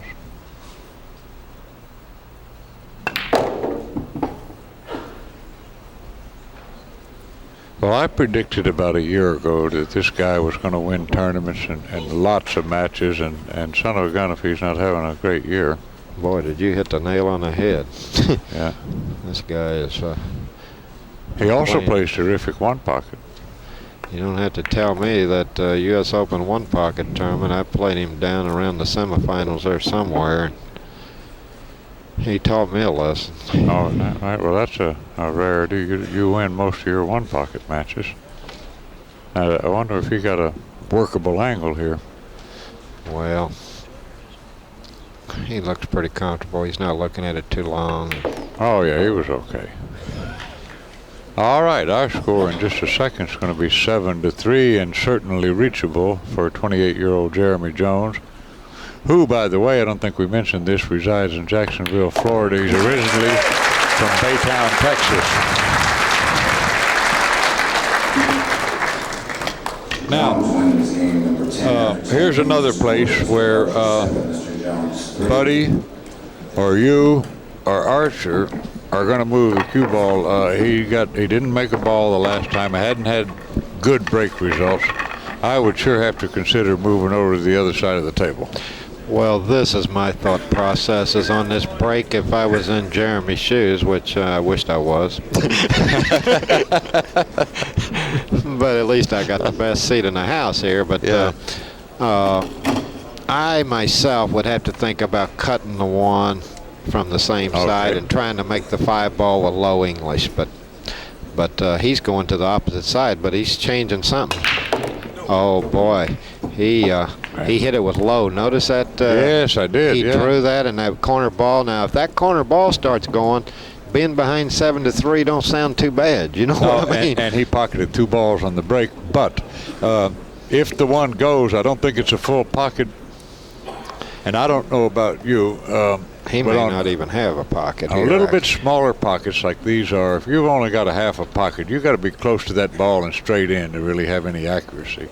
He's thinking about pushing out. See where the tip of his stick is on the end rail. He's thinking about pushing there. Well, he hasn't even looked at cutting this in the side. That might be a possibility. As I look at it on the monitor, Nick, it looks like the one is up towards the break into the table a little bit. Well, now, if this wasn't, if it was inside the jaws, I would go for this. But if it's past the jaws, then boy, it's brutal. But I know the push out here anytime. In fact, I bet if they kept statistics on players of this caliber playing each other on the push out, I'm betting that the guy that pushes out loses 3/4 of the time. Well, I'm going to give everybody some valuable information that I learned for you, and I know it's helped me. When you did have, especially that couple of years that you were really hot, you hardly ever gave up the rollout. And your theory was, boy, I'm going to shoot this long, hard shot aggressively and with speed, and if I make it, it intimidates my opponent. If I don't, maybe I luck the ball in. Maybe I get safe. At least it loosens me up, and boy, you won a lot of games because of that. You know, and who gave me a tip on that was Mike Siegel. He says, if you're ever going to win a lot of tournaments, he says, I find once in a while you can duck your way into the championship, but he says, if you're going to win a lot of tournaments, he says, you got to shoot your way into the championships. Oh, well, he was right. And I took his advice, and boy, it worked like a charm for a while. Until they started hitting the rail. Well, you still do fine. Now, he's going to try to go to the side rail and behind the 2 ball, but he overcut it. Now, he's going to leave Jeremy a shot here. Yeah, but look how tough this shot is. That's so thin in the side, it's unbelievable. Well, I think he's got to play this in the corner. And come across and play the 2 in the lower left pocket. Yeah, I don't see any other option here. Now, this is a pretty shot when it goes. Incredibly difficult, though, especially trailing 7-3 in the finals of the U.S. Open. Now let's see if he stays down and is smooth and even on this shot. I mean, this is not my favorite shot. I hate this shot. I think he has to go for this. I don't think he has a choice. He's got to shoot, yeah. And I think this is an important shot in the match for him. I think he needs to come with this. I think if he makes this, he can get in the match big time. Oh, no kidding. Here come one rail. Just straight across the table. Oh, man, is that pretty or what? Did he hit that nice or what? Oh, quite man. low. I thought he hit that good enough to make it. Wow. These pockets are tight. Man, he hit that ball. I thought good. And he sure did. That ball didn't even act like it wanted to go in, and I didn't think it would hesitate. Wow. Huh. Now, I know one thing here. I like playing. I'll tell you what I like here, Nick, and I'd be interested in your view. I'll illustrate it. I like to go here and just up here, right? Do you see anything you like better? Oh, wait, that doesn't go, does it? I was thinking it passed the 6 ball. It doesn't pass the 6. I think maybe. I think I like trying to come up about where he's at, or a little further, maybe. All right, let's maybe a little closer this. to the side. Just miss the sides. What I'd try to do here. He's got to hit this with low right and with thin. some right English, thin, very thin. Well, that's as good as you can do it from where he was. That's an excellent shot. I tell you what, if I shot that shot, I'd be so happy to get that good on this ball. Oh, of course, to get where he got there, people don't realize. I know on some shots that would be poor position, but he had to hit that so good to get that good on this ball, 2 ball. He's in pretty good shape here. He'll go 2 rails and play position for the 4 in the side pocket, I believe. I think I'll show this here. I think he'll go 1, 2, and out just right in this range here. And then he'll probably try to play the 5 if it goes in the side, and if not, in the same pocket as the 6 is going to go in. This is a shot you got to stay down with. Oh, sure. Oh, he missed it. You know, I believe I didn't watch real close, but I think he moved a little on that shot. Yeah, I think you're right. And you know, that's my biggest mistake I make playing this game. Is most of, not all of them naturally, but most of my misses come from I just can't keep my head still. Well, I don't know how you've done as well as you have. I mean, you've had an impressive career, and you've played hundreds of matches and won many tournaments, and you're over 50 years old. Now, most of us that are over 50, we raise our heads all the time. You do it rarely, every once in a while. But anyway, for Jeremy, what an excellent opportunity for him, and it was unexpected. He's all right. I think he can make this in the side. I tell you what, this is thin, Grady. This is thin. Well, if it's thin, not only is it difficult, but it's hard to hold a cue ball for the 5, which only really goes in the side or the lower right-hand corner pocket. Well, I like to hit this. What makes this shot so hard is, I mean, it's thin, naturally obvious, but I like to be coming around more about where position for the 6 than the 5, because at least then I can hit it a little firmer clip. He might even think about banking this ball. I was thinking that. And because he banks, he really hits banks good, and it looks like where he's aiming, he is going to bank it. Nice shot, nice shot. Nothing but net. Yeah.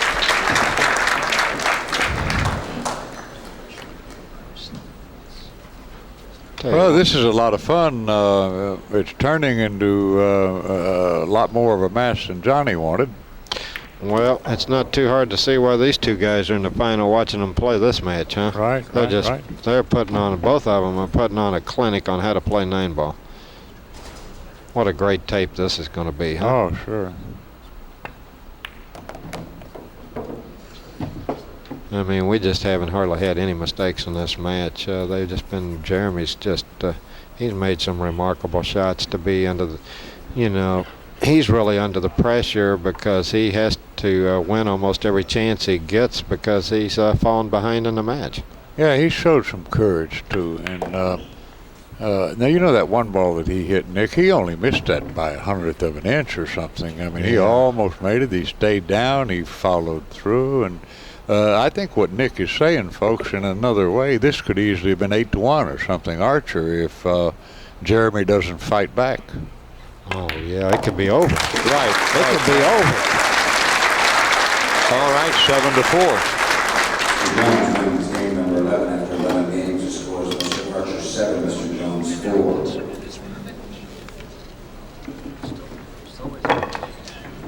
I'm kind of mesmerized by the fact that he drew the break shot. Let's see if he continues to do that. And he made 2 balls on the break. I tell you what, he needs to aim a little better on that ball because he came dangerously close to that right side. I think an inch or 2 below that side. I think I would come a little shorter. I don't know where. Where do you draw it to, Nick? If I like to draw between the 2nd and 3rd diamond. Okay. A little above the middle diamond there. There, that's what I like, right there. I tell you what, now that's a pretty good break. He look, made 3 he's balls a little hard no luck shot. here. He's a little hard luck. Look, the one, that's the only spot it can be where he don't have a shot is right there on that end rail. This is not an easy safety either. There's sure no sense safety. See, now, if I broke like that, I'd be thinking, you know, the next time I got to get that cue ball a little lower. You know what I mean? Sure. I would hit a little higher on that rail. But, boy, you make 3 balls, and then You think he has an effective safety here? Well, I don't see one. He can't get the cue ball behind the 4 comfortably. I don't see that he can thin the 1 on either side. I mean, he can play the 1 I'll tell you safe. one thing, if a 6 wasn't here, I'd gamble right here. Oh, I on would this too. bank. Sure. If I could reach it, that comes into play for me. I don't think it's in play for him, but the problem is he doesn't have a super effective safety. He might have to end up thinning this 1 and try to come down. Well, the 7's in the way if he hits it on the left side, or the scratch, the 2 rails. Yeah, and if he hits it thin on the right, the 2's probably in the way, isn't it? Yeah, he's kind of, he may have to cut it back toward the 2, I don't know, and try to get him behind the 2. Oh. No, he's going, yeah, that's clever, I like that. If it doesn't go too far and get dead. Well, now, you know this shot here has come up in with little variations to me, and I never could figure out anything smart or high percentage that I could do with this. I just don't know what to do with this shot. If I could, this might be one where the best shots try to get lucky. Well, right. There's no way to cut this one. All right, if you're going to try to get lucky, edify me here. What are you going to try to do? You know, I might kick over there and, you know, depending on how those balls are kissing, that 1 might have a chance to kiss off the 2 off the end rail, and I might just hit it hard because if it misses the 2, it could go up table. Where's the cue ball going to go, Nick? Well, I'd try to elevate a little and stick it right about where it's at. Rail first? Yeah. Okay. But well, that's as good as anything. This is an awkward position. I tell you what, just hitting them 100 miles full on might not be the worst shot in the world here, because to me it doesn't look like there's anything good. But let's see, Johnny's pretty clever. Let's see. You know, he had a chance to make the 6 there. Wow. Did you see that? Yeah, I did. I didn't see that shot. Well, I have that shot on one of my tapes, but it wasn't really laying right. They were too far off the rail, and he couldn't use the right English or anything. What he did there, he must have hit the 1 where it just barely ticked the 6, and then the cue ball kissed it on down. Is that what happened? Yeah, yeah. But anyway, boy, what a nice opportunity for Jeremy. He's got to be pleased. He's got to be pleased because, boy, I tell you what, 7-5. Now here, I when you make 3 balls on the break, you got to be feeling like you could pull ahead here with the break, because you know he's going to get to the break here, or at least he I mean, you know, he should make this match 7-5, and I'd feel happy to be within 2 games and have that break. The way these balls are breaking and the way the matches win, I'd feel that I was getting back myself. But not only that, you've got the fact that you did make 3 balls on the break too, which that has to bode well for your break percentage the remainder of the match. Yeah, that it should make just a few of those nerves in that right hand relax a little more. Yeah, of course. It's, I think, one of the toughest feelings. There's a lot of them in this 9 ball, but I think when you're behind and then you're struggling making a ball in the break, that's the most, that's the scariest feeling, I think, in the game. Because, boy, without breaking good, it's hard to come back. Once you fall a few games behind, man, you just can't get back 1 game at a time. He's not happy with this. He wanted to be much closer to the 7 ball. I mean, he'll probably make this, but this is sure missable. You know, I've noticed that. I mentioned it, started to talk about a little earlier. You know, 6 inches. I've noticed that I've been playing a little bit too casual, and I was watching Buddy play, and an extra foot closer makes a big difference in a shot like that 7 ball. And I tell you what, he's left himself a blood test on the 9 ball here now. Now here is the whole tournament for Jeremy Jones. I mean, from 8-4 behind. He's not going to win many of them, but 7-5, that's a much different story. Now, you like spinning this in or no English? Well, if I cut it in the left pocket, I like close to center ball. If I cut it in the other pocket, I like a little bit of natural. Okay, let's see what he does. You know, he's spinning it and coming I'm going to sharp. play to overcut it, I'll tell you that. Nice. Wow, what a shot. What a shot on the 9, huh, Grady? Well, he made it look easy. I know it, but you know, they always look easy when they go in. It's only the ones that look hard that hit the rail.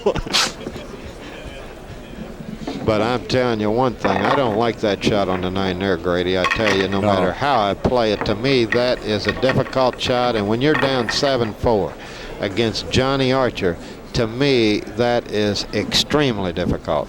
Well, I think Jeremy's showing incredible spirit and courage. What's our ACCUSTATS average for Jeremy now? He's beefed it up quite a bit, I would guess. Okay, the gap is closing on the ACCUSTATS. Archer's 927, and Jeremy's come back to 900. So the gap, well, and the score's showing it. It's 7-5. He made, was that the corner ball? I didn't pay any attention. I don't know. I tell you what, he's got a pretty good shot on the 1 here. Oh, sure. And the cue ball, if I see it correctly, is going to come right between the 7 and the 4-9. I'll illustrate on the thing. I think it comes right down here if he hits it easy, and of course here's the 2 ball.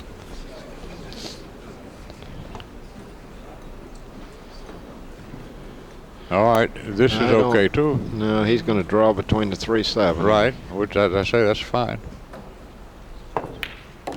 I Good tell shot. you what, we're going to have a championship match here. This match is really tightening up, and now you like straight drawing this almost with a little low left and coming out underneath the 9 and towards the 3, Nick. yeah, I think I do. One other option I kind of like, but I don't know if I'd have enough nerve to play it, is go 3 rails around the 6 and play it in the corner, but I don't know. Well, every once in a while you could hit the 8 or the 6 there, though, if you do that, you know. Well, let's go back to do what's simplest, makes more sense. Well, he played your shot. Nice shot, nice shot. If he gets a bounce, I like where he's at. Yeah, I'd like to be 1 more inch there. Right. Now that's how close Nick Varner sees things, ladies and gentlemen. He'd like to be 1 more inch there. Because I like to be a little fuller where the position on the 4 is automatic. Now he's got to hit at a little softer speed to control his ball, and for me that makes it harder to pocket the 3. Sure. But not for Jeremy Jones. Not the way he's playing. Boy, I tell you, the big guy is smooth as we speak. I mean, he's really playing championship 9 ball. Yeah, I tell you what, he could have missed a couple balls easy already in this comeback, and chances are the match will be over. But he's showing a lot of heart here, and Sure. you know, he fell behind 6-1, and he's coming back like a raging bull. Yes, he is. And he's got his own tempo for going around the table too, Nick, and we've talked about this sort of thing many times in the past. You've got to have a good rhythm, whatever suits you best. Well, it looks like to me he's got a good rhythm. Yeah. Looks like to me he's got a real nice rhythm tonight. All right, after the 9 ball is pocketed, we will change tapes and we'll be back with you momentarily. Now, does he have to go down to the end rail here? I believe he does. I tell you what, he's not.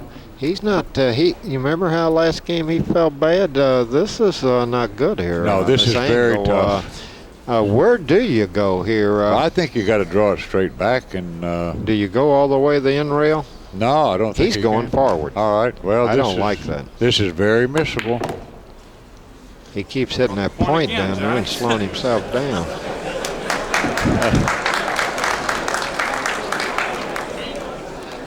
I tell you one thing, this is not a give me here. No, it sure isn't. In case you move your head on this, you'll be sitting down. I've seen hundreds of these missed over the years, right?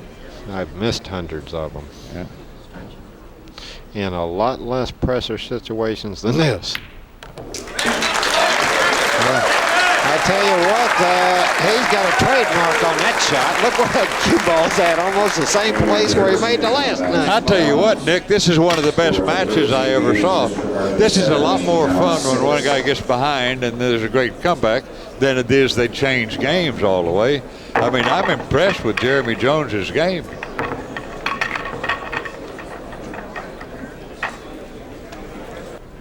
Here's the break. Nothing went, did it? The 2 ball's going. Is it going? Yes, it going it to is, get I there? think. Wow. That always amazes me that destinies of entire nations hinge on less distance than that. Now, just to play devil's advocate here for a moment, Nick, if that ball hadn't gone, Archer gets to the table, he's liable to run the set out. It's strange how things work. Well, they're both shooting 950. Is that remarkable? Jeremy brought 915. 915, excuse me. Well, that's still phenomenal pool. Well, sure, anything over 900. Well, 15 and 50 sound the same when they come from through the microphone. Well, here, Grady, give me a change. No, I just. I'll tell you a story. I had some new help at my pool room. I said, "You know about these short change artists, right?" And oh, yeah, great. So I short changed them out of $60 in front of God and the world, and 40 people standing there watching. You know, that was back when they had Super Stroke, and some of those guys were short change artists. You know. I tell you what, right here to me is the whole game. And this is not easy. You got to. You like rolling this in? Well, I thought you had to roll it in, but okay, it looks like to me he's going back and forth. See how tough that shot was. You know, that wasn't dead center, but that just shows you the degree of difficulty. Well, I'll tell you, how can you not be impressed with this guy, Nick? I mean, he's doing everything you need to do to win a great championship like this. Not that Archer's out of it or anything. Well, I've always liked Jeremy Jones. I like the way he bears down and tries hard, and I like Johnny too. I love watching both these guys play. Well, he's going to come over and play the 5 up the long rail.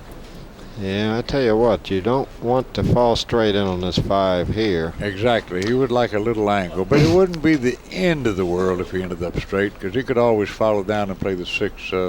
Well, he'd give us a demonstration of his power while ago on the 5 ball when he drew it around 2 or 3 rails. This is perfect. All he has to do is make the 5 here.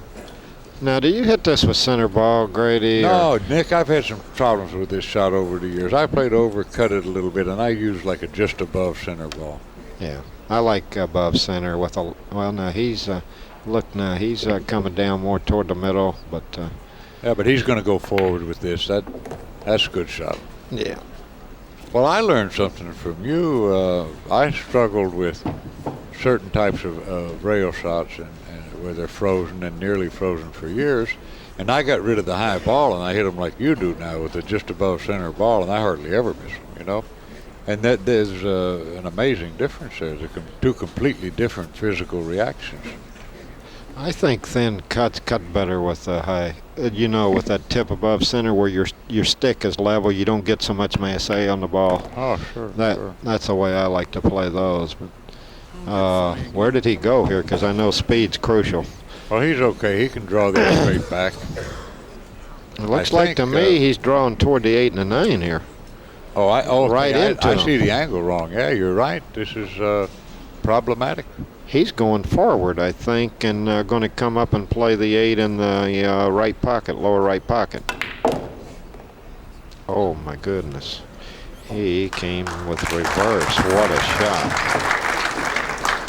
What a shot. Now, this is one that you must stay down with this one. Well, now this one, I'll tell you what I do with it, and then I'd be interested in your perspective. I played over, cut this a little bit with no English, maybe a touch of left, little as I could put on. I just try to make it. I don't worry about the cue ball. If I hit the 9 at the touch, fine. If I don't, that's all right too. I just make it and try to come out a foot or so. Yeah, I agree. You get too fancy with this. Just like that. That's a nice way to play it. Yeah, perfect. Well, again, this is turning into perhaps the best match I've ever seen so far. It's going to be 7 apiece, and well, Jeremy and Johnny have been treating this to just a great match. It's tied 7-7. This thing may go hill, Grady. It sure could. 14. After 14 games, the score is tied at 7 games apiece.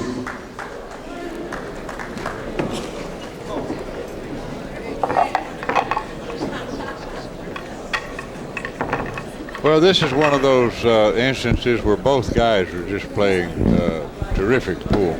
You know how every once in a while the finals won't be that well played. This is sure not one of those cases. 927 Jeremy's shooting at. And he was down to 833, I think, at one time. Yeah, he was down there. 733? 733, 933. I'd say that's a pretty big move. 20% or more. 200 points. I tell you what, of course, last time he kind of caught the last ball rolling with the 2, but you know, he could run a couple more racks if his corner ball goes in.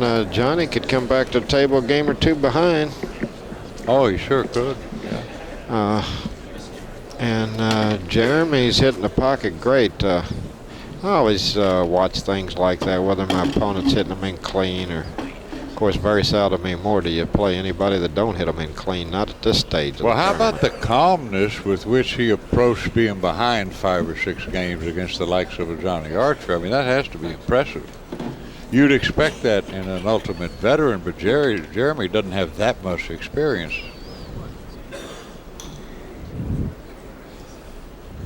Okay, let's see if that.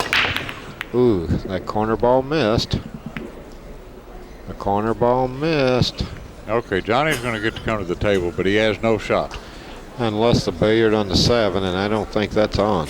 No, I don't either.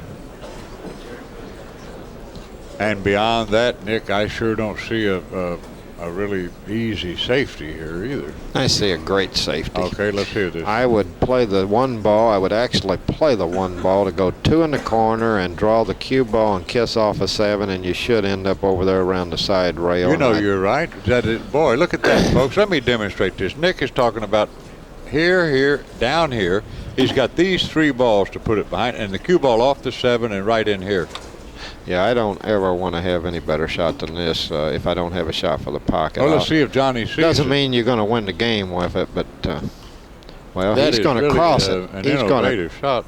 He's going to try to put the cue ball behind him, and that's he better hurry. He better hurry. No, he's not going to get there. But now Jeremy has an easier shot to do that. Or he could put him behind the 7. Which do you like best here, behind the 7 or behind these balls? I think I would only concentrate on 2 things. I would get the 1 behind the 7 and not scratch on this shot 2 rails in the corner. Well, I like the cue ball towards the 4 ball here rather than... I would try to die the 1 where at least if I don't get the cue ball all the way down here, but I wouldn't take no chance on scratching. I promise you. I would have come a lot shorter than that. I mean, he did okay, but... One more quarter of a turn, and he's a ball in hand.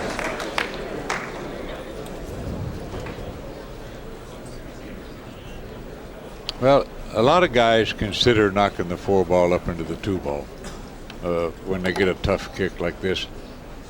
But I like the 2 where it is. It's tough. He's going to have to play a combination or break it out, and I can just go all out. Yeah, I wouldn't waste no time on that. I just try to make contact here. Right. Maybe try to kick it straight in 1 rail instead of going 3. I can't tell the angle, but nothing wrong with that shot. If he gets over, he could even have a chance. No, he didn't get there, but he had a chance to snooker him, and now what? Well, now I see a shot, and see if you see something better. I like thinning the 1. Wait till we get this other camera angle. I like thinning the 1 and coming this way with the cue ball. The 7 will stop the 1 from going anywhere. The 1 ends up right there. And I wouldn't want to hit the 5 with the 1 ball. No, you've got to cut the 1 enough where it doesn't go into the 5. I think that's the key to the whole shot, Grady. I think you hit it right on the button. I think it's a nice call. The only thing is, I don't know. He may have to hit the 1 a little fuller and go more toward the 9. I think the 5's blocking that path a little, but it's a little hard to tell. But oh, he's going for the 9. Well, as a bonus. I almost said that he had. I knew he had a chance at that. But now here's a shot that requires some thought on Johnny's behalf. How do you play this? What speed? Well, let me get your view on this. I don't like to break up 2 balls that won't go. That combination is not. I'm going to kick it this easy. I might try to make the 2 here off the 7 and kick hard at this one. All right, well, that's a great call. I'll tell you what, he just missed it a whisker. What he played. Now the 2-4 is messed up, unless the combination will go underneath the 9 there, which it might.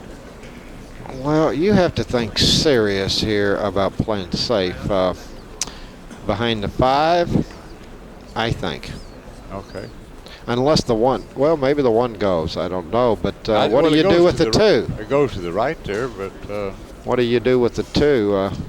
Because, boy, you talk about pressure on a kick with that 9 hanging. You get this a little tough to hit if it's not just some easy 1-railer or something. You get this where it's out in space or something. There's pressure on the kick because of where that. No, he's going for the. I can't fault this. I mean, offense is always good.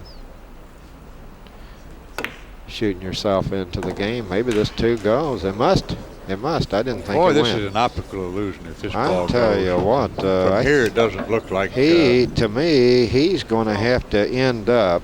It looks like to me he may have to come kick at this ball and try to knock the 2 up here and to get the cue ball over here behind the 7, something similar to that. I'm not sure he can hit enough of that to do anything but sell out. I don't know what he was trying to do there. Break it out?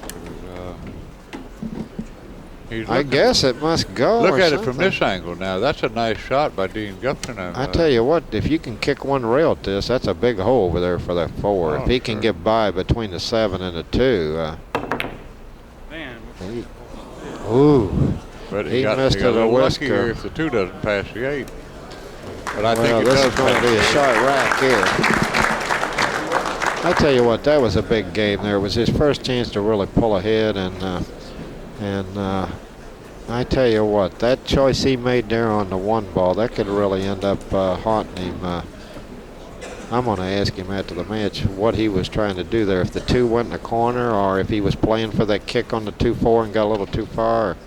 That's an interesting. Yeah, I'd like to know what he played there too, because we couldn't tell from this angle. I don't know if he tried to break the balls out or. Of course, I can't blame him. I always like shooting at the hole rather than ducking. I always prefer that anyway, because I like the chance. One thing, when you pocket a ball and run out or get out, your opponent don't have a chance to kick and kick out. Now Johnny won't hit this very hard. Got a nice 3-9 combination.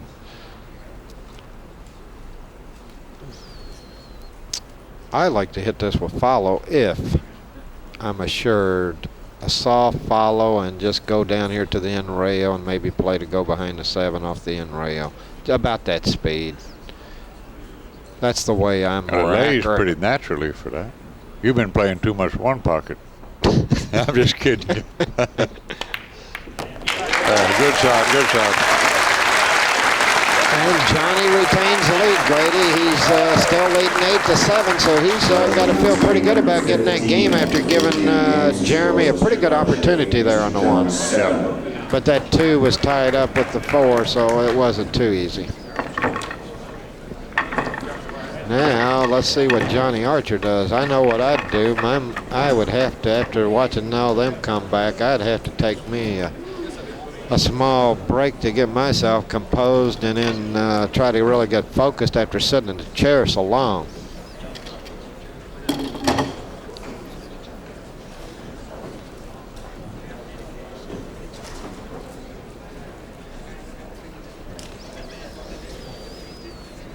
Well, this is Johnny's first decent opportunity in quite a while.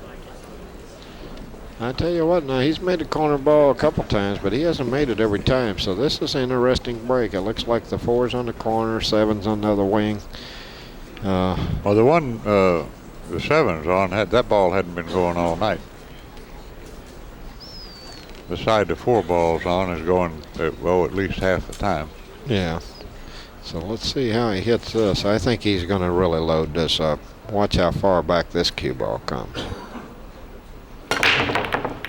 Boy, isn't that beautiful to hit that 1 ball that square? He's going to be snookered. Was that a beautiful hit on the break? Yeah, it sure was. I mean, talk about control. That's the 4th or 5th time that he stopped the cue ball exactly in the middle of the table. If you How remember. square do you have to hit the one at the speed he's hitting? Yeah, that's tough to do. To be able to never hit the rail with the cue ball, I mean, that's just great execution. This is really tough here. Now, what do you like here? Well, I know one thing. Chances are, if he's playing me, he's going to be kicking at this one. Ain't no way I'm leaving him something soft. And I don't think he can get over here to the left down there any place. And now Johnny, he is good. I like him pushing out for a jump because I really like the way he hits these. But Jeremy also jumps the ball. Well, that's too far, though, to jump here.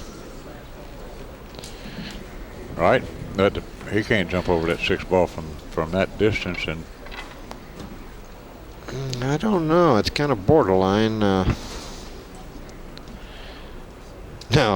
what do you do here, Grady? You tell him get back up? I'm going to pass like Jeremy's doing. I'm going to go sit down, and if he makes this 1 ball from here, I'm going to say nice shot.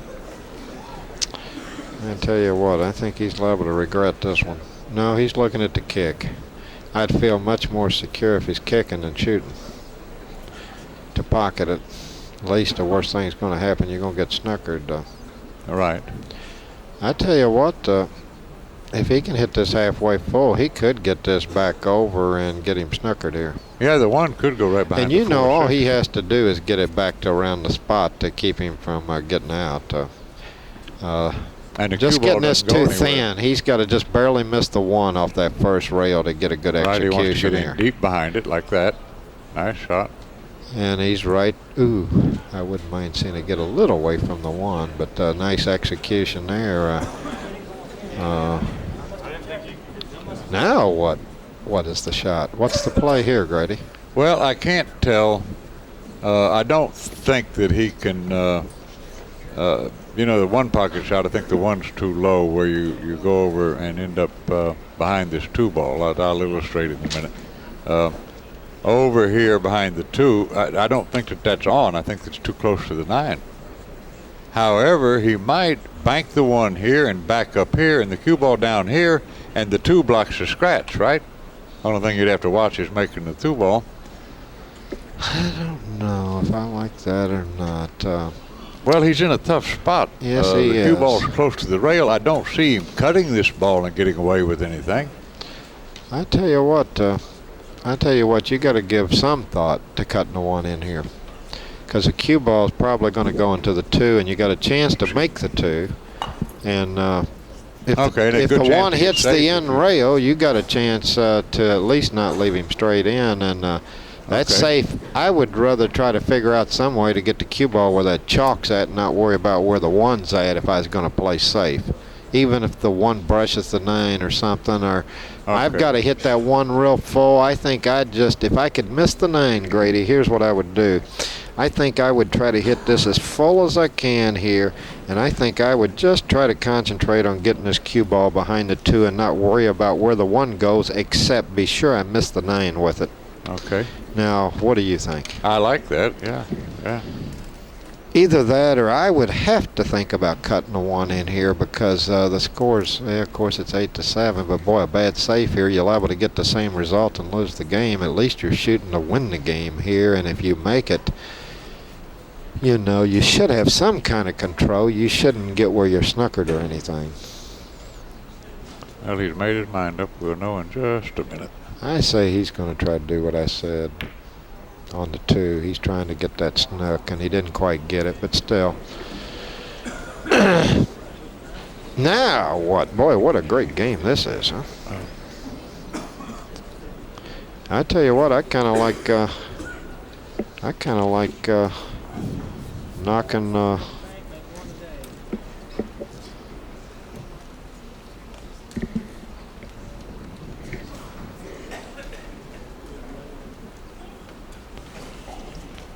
What safety do you like here? He doesn't have a shot, does he? No, and I don't see a super effective safety except to come back behind the 2. Well, he can't move the 1 anywhere if he does that. Yeah, he's moving it right up the side. It could be dangerous if he bumps a 5 and opens it up and misses the 2. But one thing about Johnny, this is where I think one of the strengths of his game is, in these tight positions where it doesn't look like you have anything. He seems so good at coming up with the right choice. I noticed that in the last match against, well, he was going for the downs, he made it. He made it. Wow. That's a big twice there now. That is a big twice. I'm looking at some statistics here. The score is 8-7, balls made 65-64 until this rack, I guess. And each player's missed 2 balls, scratch on the break. Jeremy scratched once, Johnny 0. No kicking errors by either player. 3 safety errors for Johnny and 1 for Jeremy. And position errors, 1 for Archer and 2 for Jeremy Jones. Definitely these stats are championship 9-ball, and That's a good shot. you know, naturally you feel a little fortunate when you make it twice across the side, but one thing about that shot is when you shoot that hard and stuff, when you come short on that cross side, it always has a good chance to go twice. Same thing lengthways. Huh? Same thing lengthways. Yeah. If you're going to miss it, you might as well miss it a it hair sharp. thick, and maybe it goes 2 rails. Now, he's got a nice angle, I believe, Nick, to draw this straight back if he can reach it. He'd like to pinch this, I would think, to the right side of the 5, wouldn't he, and avoid the rail? Yeah, I think, sure.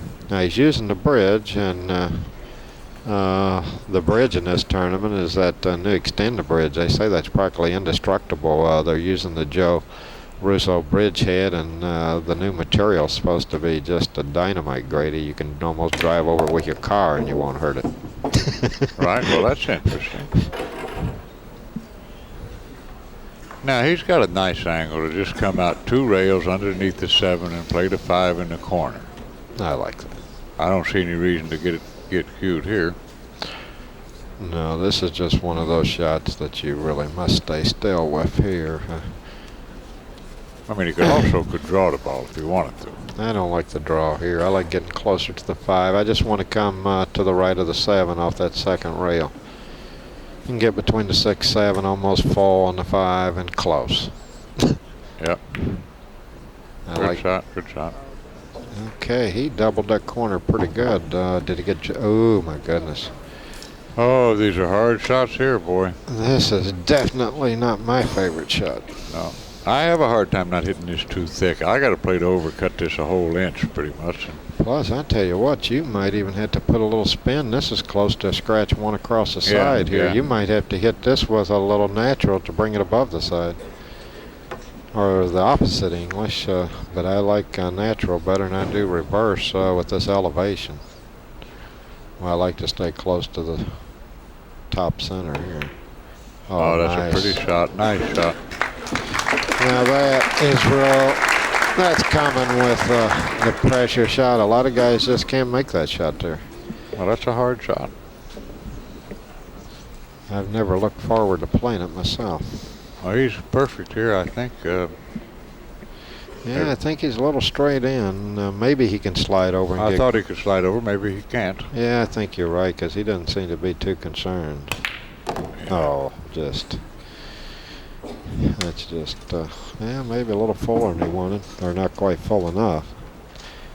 He may have to just mash this off the rail. And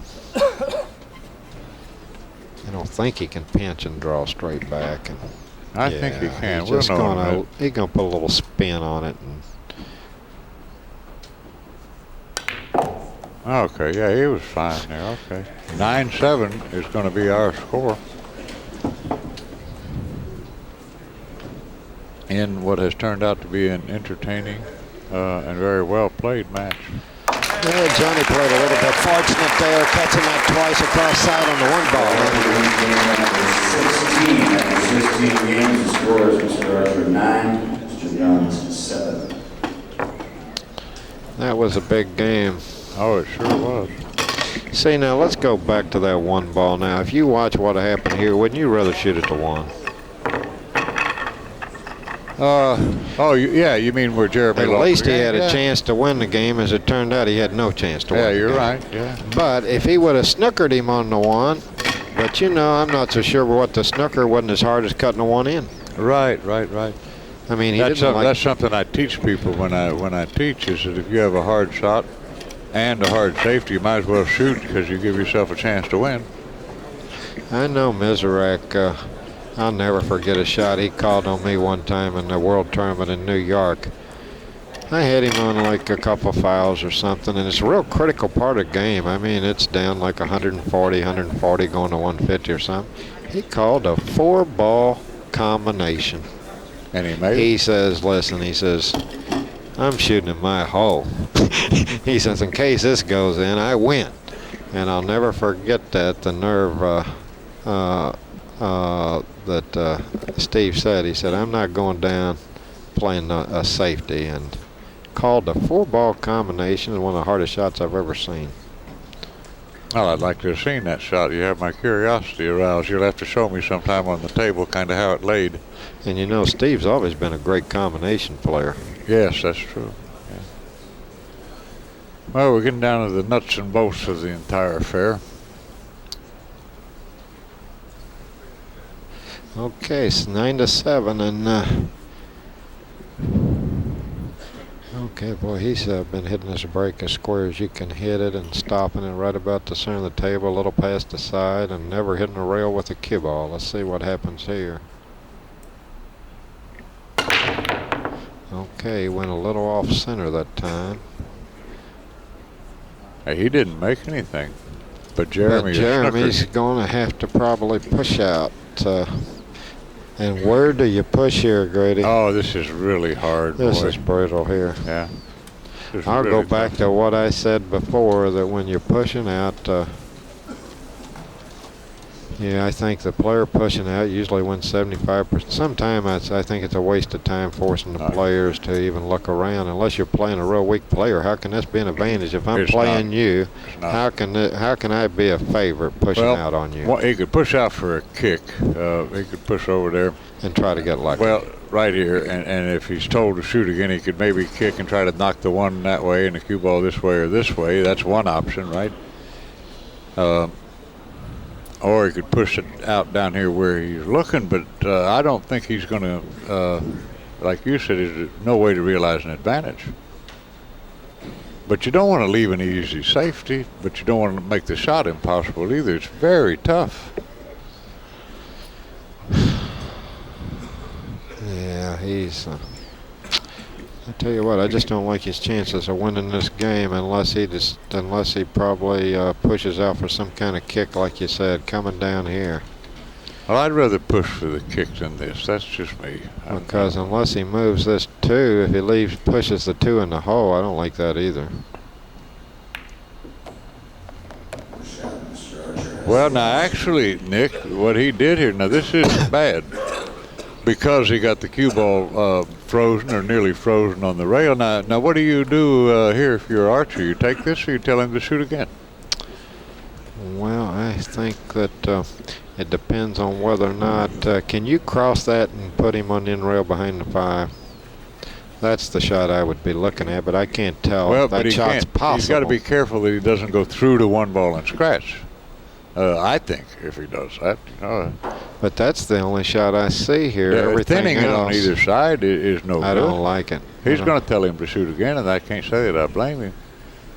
The only thing I think, evidently, he's really going to have to come with some kind of shot here. Now, what do you respond with here? If you can't get him, if you can't cross over and leave him behind that 5, you're in a tough spot here. He's going to have to come with a great shot here. And you can't shoot at this either because you're probably going to be snookered if you make it. And you're going to sell out for sure if you don't make it if you shoot at it.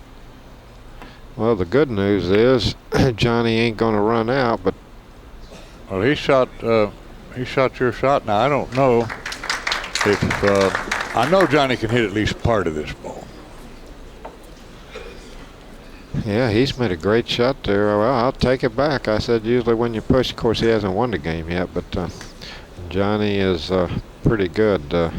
Just because you snooker him, you definitely haven't won the game yet.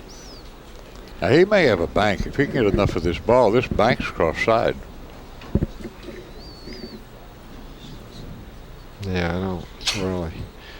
Yeah, if he could bank this cross side, that looks like a hanger versus being snookered behind that 5. Yeah. I would be ready for that one. Yeah. I'd be fortunate if I could hit the 1 enough to make the bank. I would have to shoot at the bank. He might. He's jumping over the edge and trying to make it. And he got away. Yeah, he's a little fortunate that it ended up like this. Yeah. Yeah. And now, boy, is this hard. Well, do you go behind the 4-8 here and play the 1 on the right corner pocket? Well, the shot I like, if he can do it, Nick, I'll illustrate on the screen. I like thinning it on this side and hitting the 1 anywhere over there, and 1, 2, and 3, and up here, or get the cue ball up in this range. I don't, but of course he's over to 7. Or he could make a thick hit on this and try to knock it down by the 5 ball. Uh-oh. He better hurry. No, he didn't get away. No, I don't think he got away. Left him a shot. I think Johnny's gonna. I think he has got a shot, and these balls are laying pretty good. I think. And he can go 1 rail or 2 rails here. He actually got that ball too thin, so it was laying hard. He actually hit that ball pretty good. He got the 1 in the right place, but he ran into the 3. The angle. He had a tough shot getting around that 3 there, Grady. Yeah. Well, I knew it was a tough shot. Now what is this? Okay, he's all right. Now this is perfect here. Goes 2 rails short of the 8. The way these are laying, I mean, Jeremy's going to once again find himself in a deep hole. He spent the entire match. He tied it up from being down from 6 to 1 and caught Johnny at 7. And now once again, Johnny has a chance to go on the hill 10 to 7 with running out this game. And he just got to hope something good happens. That's amazing, the turnovers around that break. Yeah, but I'll tell you, I know how you think, and I did commentary on the match that you defeated Claude Bernatchez when he had you 10 to 5 in my seniors tournament, and I had a little fun with that because I explained to the viewers that once you got it to like 10 to 6, well, hell, you thought you were the favorite. So anyway, Jeremy, if he can just get back to the table with a shot, he may feel the same way. But right now, there's an excellent chance he will not get to return to the table.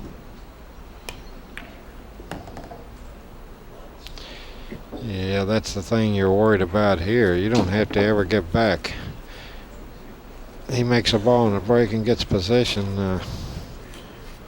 It's over.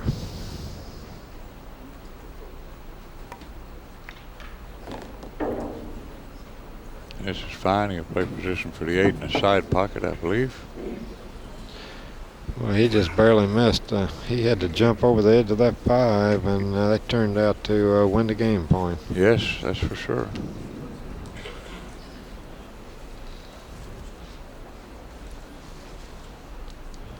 I think you go over to the rail and back out a bit like this. Good shot.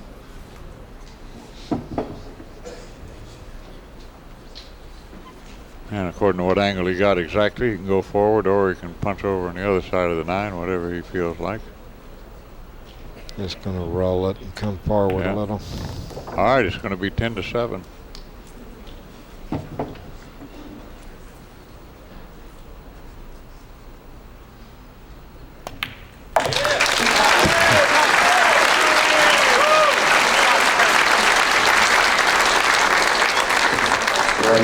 Game number 17. After 17 games, the score is Mr. Archer 10, Mr. Jones 7, race 211. Well, Johnny's as close to winning his few U.S. Open as you can possibly get without winning. He's on the hill, Grady. Yes, he is. And he's learned how to win anyway. I remember when, and I tell this story occasionally too, how you came from 9 to 2 behind to defeat him, and it took him 2 years to win a tournament after that. So each of these matches and tournaments where a great player makes the semifinals and the finals and so on holds a special memory in their special place in their minds and their heart and everything, and you sure would like to have it be a winning memory.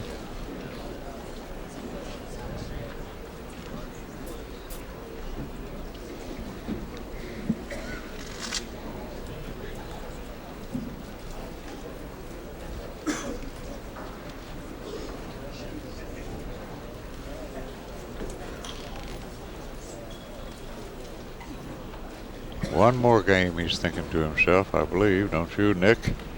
Now this, he came up dry last time. I think he's going for the first time tonight, isn't it? He's breaking from the right side. Yeah, sides here, right. Now talk about sitting in the chair and you have no idea what's going to happen here. Yeah. You know what's been happening from the other side, but this is, he's breaking from a brand new place. This will put you on the edge of that chair. Well, fortunately, he's possessed of one of the great breaks in our sport, so he's a little more relaxed. Well, plus a 3-game lead helps you get more relaxed. Yeah, I don't know that I would necessarily like a 3-game lead all that much. Now, Jeremy's going to get to come back to the table. Let's show the problem to our viewers. I don't think the 2-9 combination is dead, but there they sit. Now, if the 2 goes here, he's in pretty good shape, because he's got a nice angle on the 1 to obtain position on that 2 ball. I just don't know if it goes. He's going to look at it right now. That's what he's checking. And now you can see the cursor. He was kind of shaking his head like it might not work. I don't know what that meant. He didn't like it. I know that much. It looks like to me it goes, but maybe the 8's in the way. All right, that's what I was thinking. And that would, he's got to go up and break it out then, is he? I'm not sure. You could draw into it if you're going to break it out. See, now what do you think about that shot? You think maybe he should have drew up toward that's those? what I was looking at, yeah. Instead of, like, you've been a lot closer to it now, you wouldn't be so far away. Now here's the shot I like here, Nick. I'm going to illustrate it here. If he has room to see the left side of the 2 ball, I like here and then back here with the cue ball. Now the 2 goes back and forth across the table. It is liable to go across corner. If he can catch the 2, I don't know, that 8 may have him, Grady. Right. I like your shot if you can hit the 2 thin enough to do it. I don't know if he can do that. I don't either. If he can't do that, then what do you do if you? Well, he's got problems if he. You might have to go for this 2 ball. Might have to bank it across corner. You may have to just take down aim at this 2 and figure it's got to go for you to win this, to have a chance to win this match, or at least I'd shoot it hard enough to give him a chance for that one other option to come up, and that is, it's not against the law to get lucky in this game. No. And plus, if you're playing to get lucky, is that lucky or is that skill? Well, that's a good question. I don't know. They claim in L.A. and Los Angeles years ago when they had 40 great playing Mexicans that they had a school in Tijuana to teach the Mexican players how to luck balls in. Now, I don't know if there was any truth to that or not. Rumors abound. You know how that is.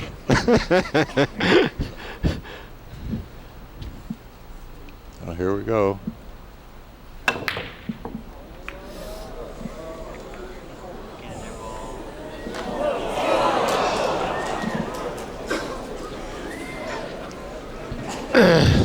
Well, the 2 goes. I think that he's got a shot on it. I think he's high enough above it to make it. Yeah, he can make the 2. I just wonder if he can get high enough on the 3 to play it in the left pocket, or if he has to go play it in the corner pocket, or he could actually end up playing this ball in one of 3 or 4 different pockets. Well, I like him going 2 rails across the table, making sure to stay below the 6 and 7, if I see the angle correctly. And the ball goes in the corner, it goes in the side. Well, the key here is definitely getting on the 4. Once he gets on the 4, I'm afraid it's, for Jeremy's sake, it's a part of a history lesson, but he's going to fall He's perfect. fine here, though. This is ideal. All He he's got gets to to do is make roll the this three. in, or he can pop it in. And This should be over here, right? The 5 to the 6 is easy. All he's got to do is make this 3 ball. well, if I was sitting in the chair, I'd figure my only hope is that the 3 don't go. And Yeah. I Well, would. that's a slim hope. That is slim. There's not much. There's not much else to me that can go wrong if he makes this ball. It looks like it's pretty well a layout we'd all like to have for the U.S. Open. Yep. Doesn't even matter if he gets straight in on the 4. All he has to do is make this. Now he knows that that's a game ball. He's thinking now. He thinks now. All I got to do is connect the dots and not look up. Keep my head down. That's what I'd be thinking. See every ball go in the pocket from here. Yeah. And it looks like Johnny Archer, he's got a wonderful opportunity here to break through. He's won almost everything else in the world, and more than once, most of them. And he told me how bad he wanted this tournament 2 or 3 years ago. He said he'd trade 2 of his world championships for this tournament. That's how much he thinks of this tournament.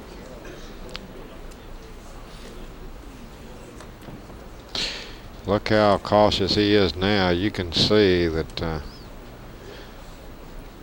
he sees. Well, yeah, the bliss, the sheer exhilaration that you feel from winning a tournament like this would be more than mitigated were he to shoot an ignorant shot and end up losing the match. Oh, you'd want to jump off the highest building over here in case you didn't win this match with this kind of opportunity. And for Jeremy Jones, he has nothing to be ashamed of. He played very well. No, actually, this has been an impressive final, and when 2 players play this great, it's a shame one of them has to lose. Yes, isn't it? That's very Because they've treated us to some just almost perfect 9-ball tonight. What a great match! What a great final! And that's got to be the greatest feeling in the world. He knows all he's got to do is get straight in on this 8. Just get 4 inches, or no, just stop. And stop, and then just shoot in a simple 9-ball. See, he gave a little, kind of a little elated jump there because he knows it's all over.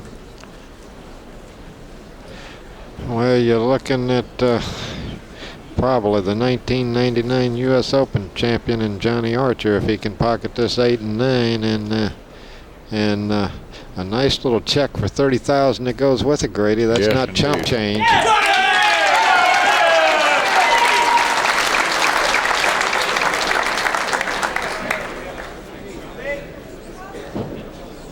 Well, it's he's really played a great match. He sure did.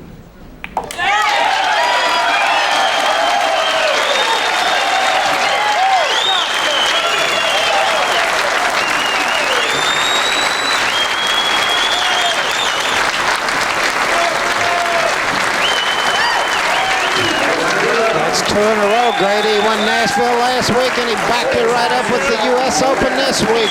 That's phenomenal. 256 players.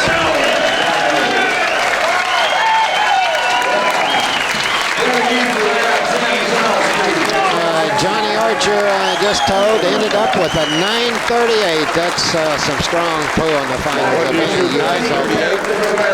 938, is that what you said? That's strong pull in the finals of any tournament. Oh, of course, yeah.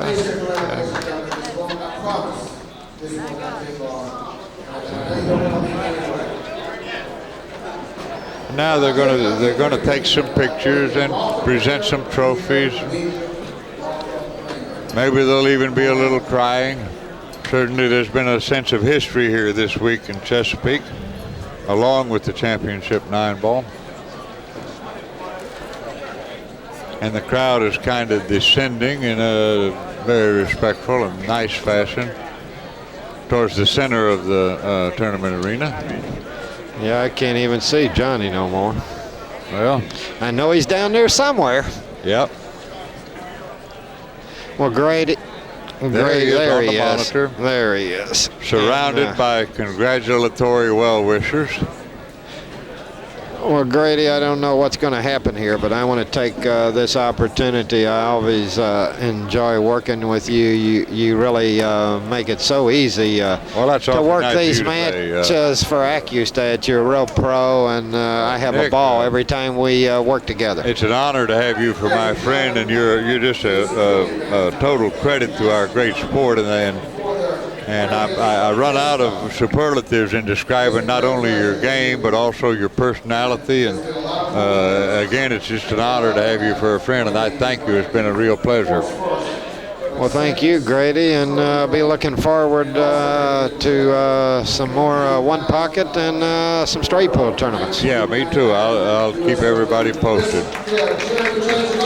Yeah, you can go ahead and go, Dick, if you want, and I'll go ahead and chat here a little bit, and we're going to do an interview. It's going to take a few minutes. You don't have to hang around if you don't want to, or if you want to participate, you're welcome to, whatever you feel like.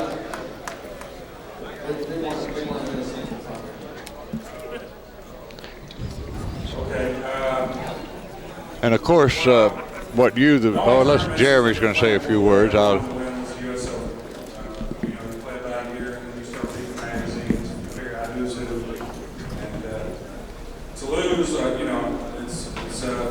It feels all right because I couldn't lose to any more class act like Johnny Archer. What a nice gentleman he is, right? That's a nice thing. I don't know if fan support and Barry tournament's got. This is my third one. Okay, well, I can hear the words. Yeah. Hopefully, it'll be about 30 more. Hopefully, we get a title there. So anyway, I want to say thanks to the fans, and y'all will make that. Interestingly enough, Nick, that one shot ended up costing him 2 or 3 games and possibly the match. That one where you said that you thought he should not have shot. Cut the one in. Cut the one in. Yeah, where he got the 3-ball in. I guarantee you one thing, if he knew what was going to happen in the next 2 or 3 games, he'd shoot at it this time. All night. All day tomorrow, too, if you would like. He is certainly the man that deserves this title more than any player in the world, and he's the last U.S. Open champion of this century. Give it up for Johnny.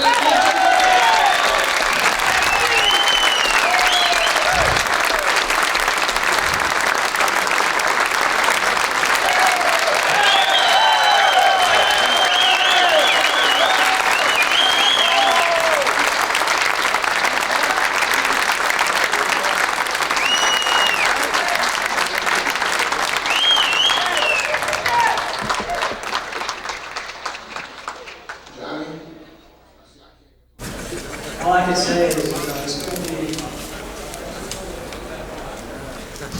All right, Johnny!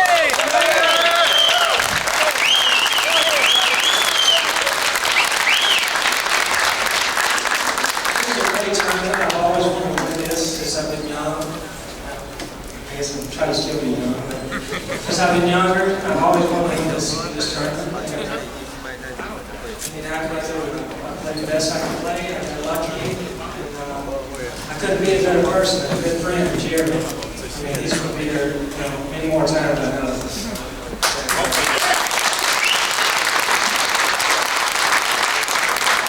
It's a great feeling to finally be able to win something you've always wanted to dream to win. And I really just didn't know how to act one-on-one. I really thought I would hit the cue ball twice or do something funny to foul, but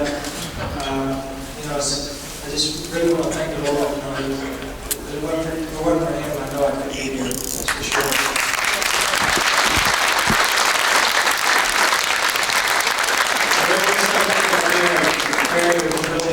He's always said, even when we first got here, he said, I think it's just your time. He said, just stay focused. Every match, you want to stay focused. Not that he was biased or anything, but it's really good to have a good friend and all the players. It's great to see an American finally win a tournament.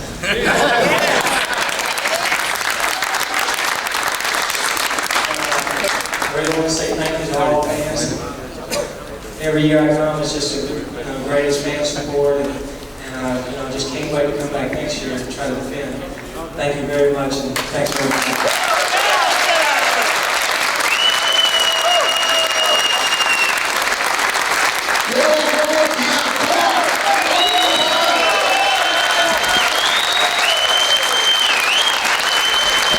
Well, that image will stick in my mind for a long time.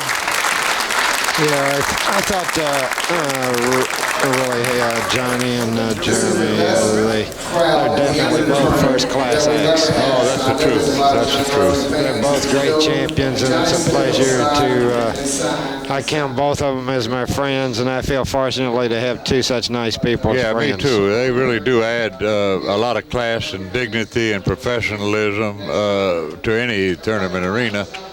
And it's been a kind of a special week. As Barry Berman said, it's the last U.S. Open of the century, and you know, it is, in my heart, it occupies kind of a special place. I mean, I've had a wonderful time here this week. Yeah, it's really been a fun week. It's been a great week. Okay, we're going to be back with an interview in just a short time. Johnny, it's some of the best pool I've ever witnessed. You shot 938. You played great the whole tournament, and you looked like you were focused. And Nick and I talked, and this tournament kind of occupies a special place in our heart. It's the last U.S. Open of the century, and you finished second here a couple of other times, and we just kind of felt like it was your turn, and you played like that was the case.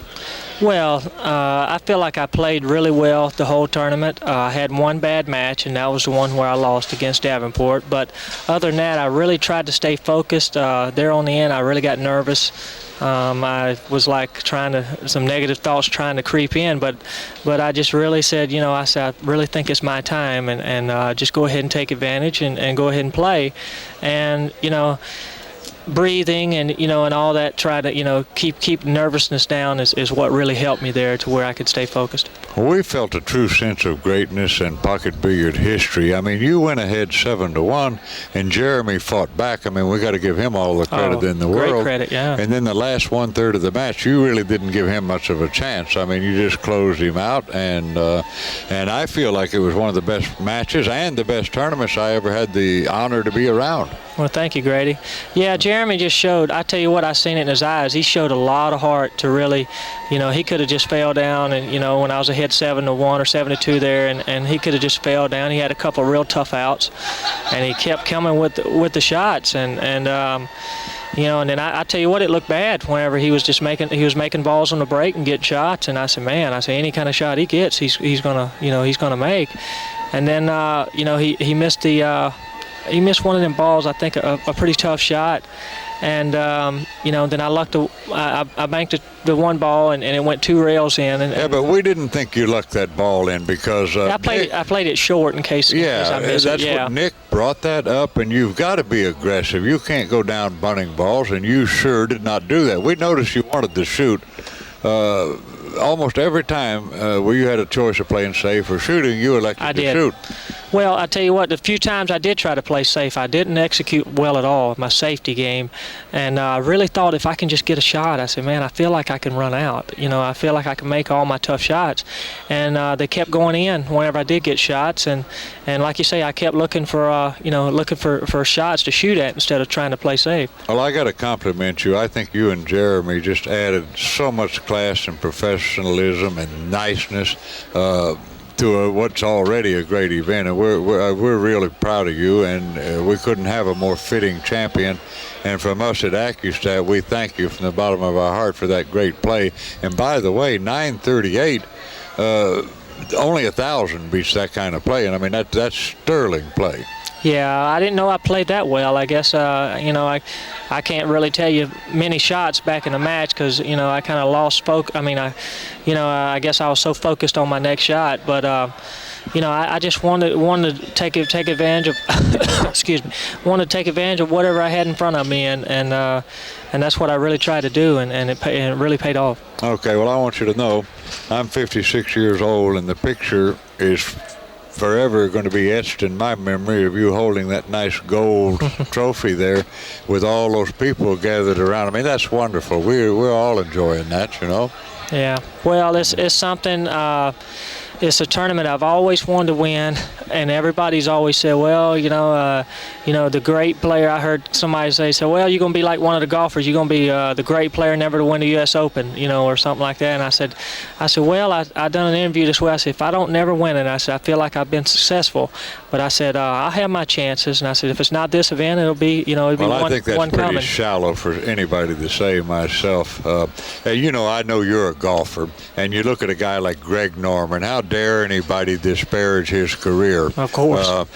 If you like things of that nature, when Mickelson chipped in from like 120 yards out, oh yeah, and he had some other bad breaks. That's ridiculous, Yeah. But at any rate, that's not a problem with you. You're a pretty doggone good closer, Yeah, I did. I was, I've been, had problems closing in the past, in a few of my events that I played, and winning that tournament last week really helped me to play well here in the closing matches because, I did prove to myself, hey, I still can win, and I made some good shots. I beat some good players. I beat Efren coming down the stretch, and Jimmy Rimper was playing well, Davenport, and Jeremy put some heat on you too, because to be honest with you, once he caught up with you at 7 apiece, you easily could have self-destructed, and you didn't. You kept your head, and you stayed down. Your shot selection was good, and you just played terrific. Yeah, I was really I was sweating it hard. We liked your break adjustments too. We noticed the 2 or 3 minor break adjustments you made, and of course I felt like that came into play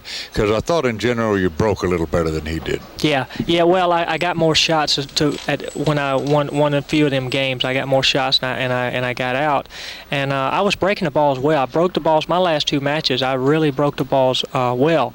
Actually my last 3 or 4 matches. I counted 5 times that you hit them with your A break as hard as you can and stop the cue ball exactly in the middle of the table, and that's really hard to do. Yeah, I was really concentrating on the break, and I just wanted, all I could concentrate on was really trying to hit the one square, and and it was paying off. I was really breaking well, and I got some good opportunities. Well, anyway, for you and Jeremy both, from all of us at ACCUSTATS, thanks for a very fitting climax to what has already been a wonderful week, and we wish you all the luck in the world in the future. And also, after a grueling post-match session, we appreciate you taking the time and trouble to stop by. Thank you, Grady. I really appreciate it, and everyone out there, keep buying them tapes, them ACCUSTAT tapes. You don't see, the quality of play until you really watch it and hear the commentators comment on what's going on. You guys do a great job, and I'm looking forward to being on the tapes more often. Well, thank you, my friend, and all the luck in the world to you. Thank you, Grady. Okay, thank you.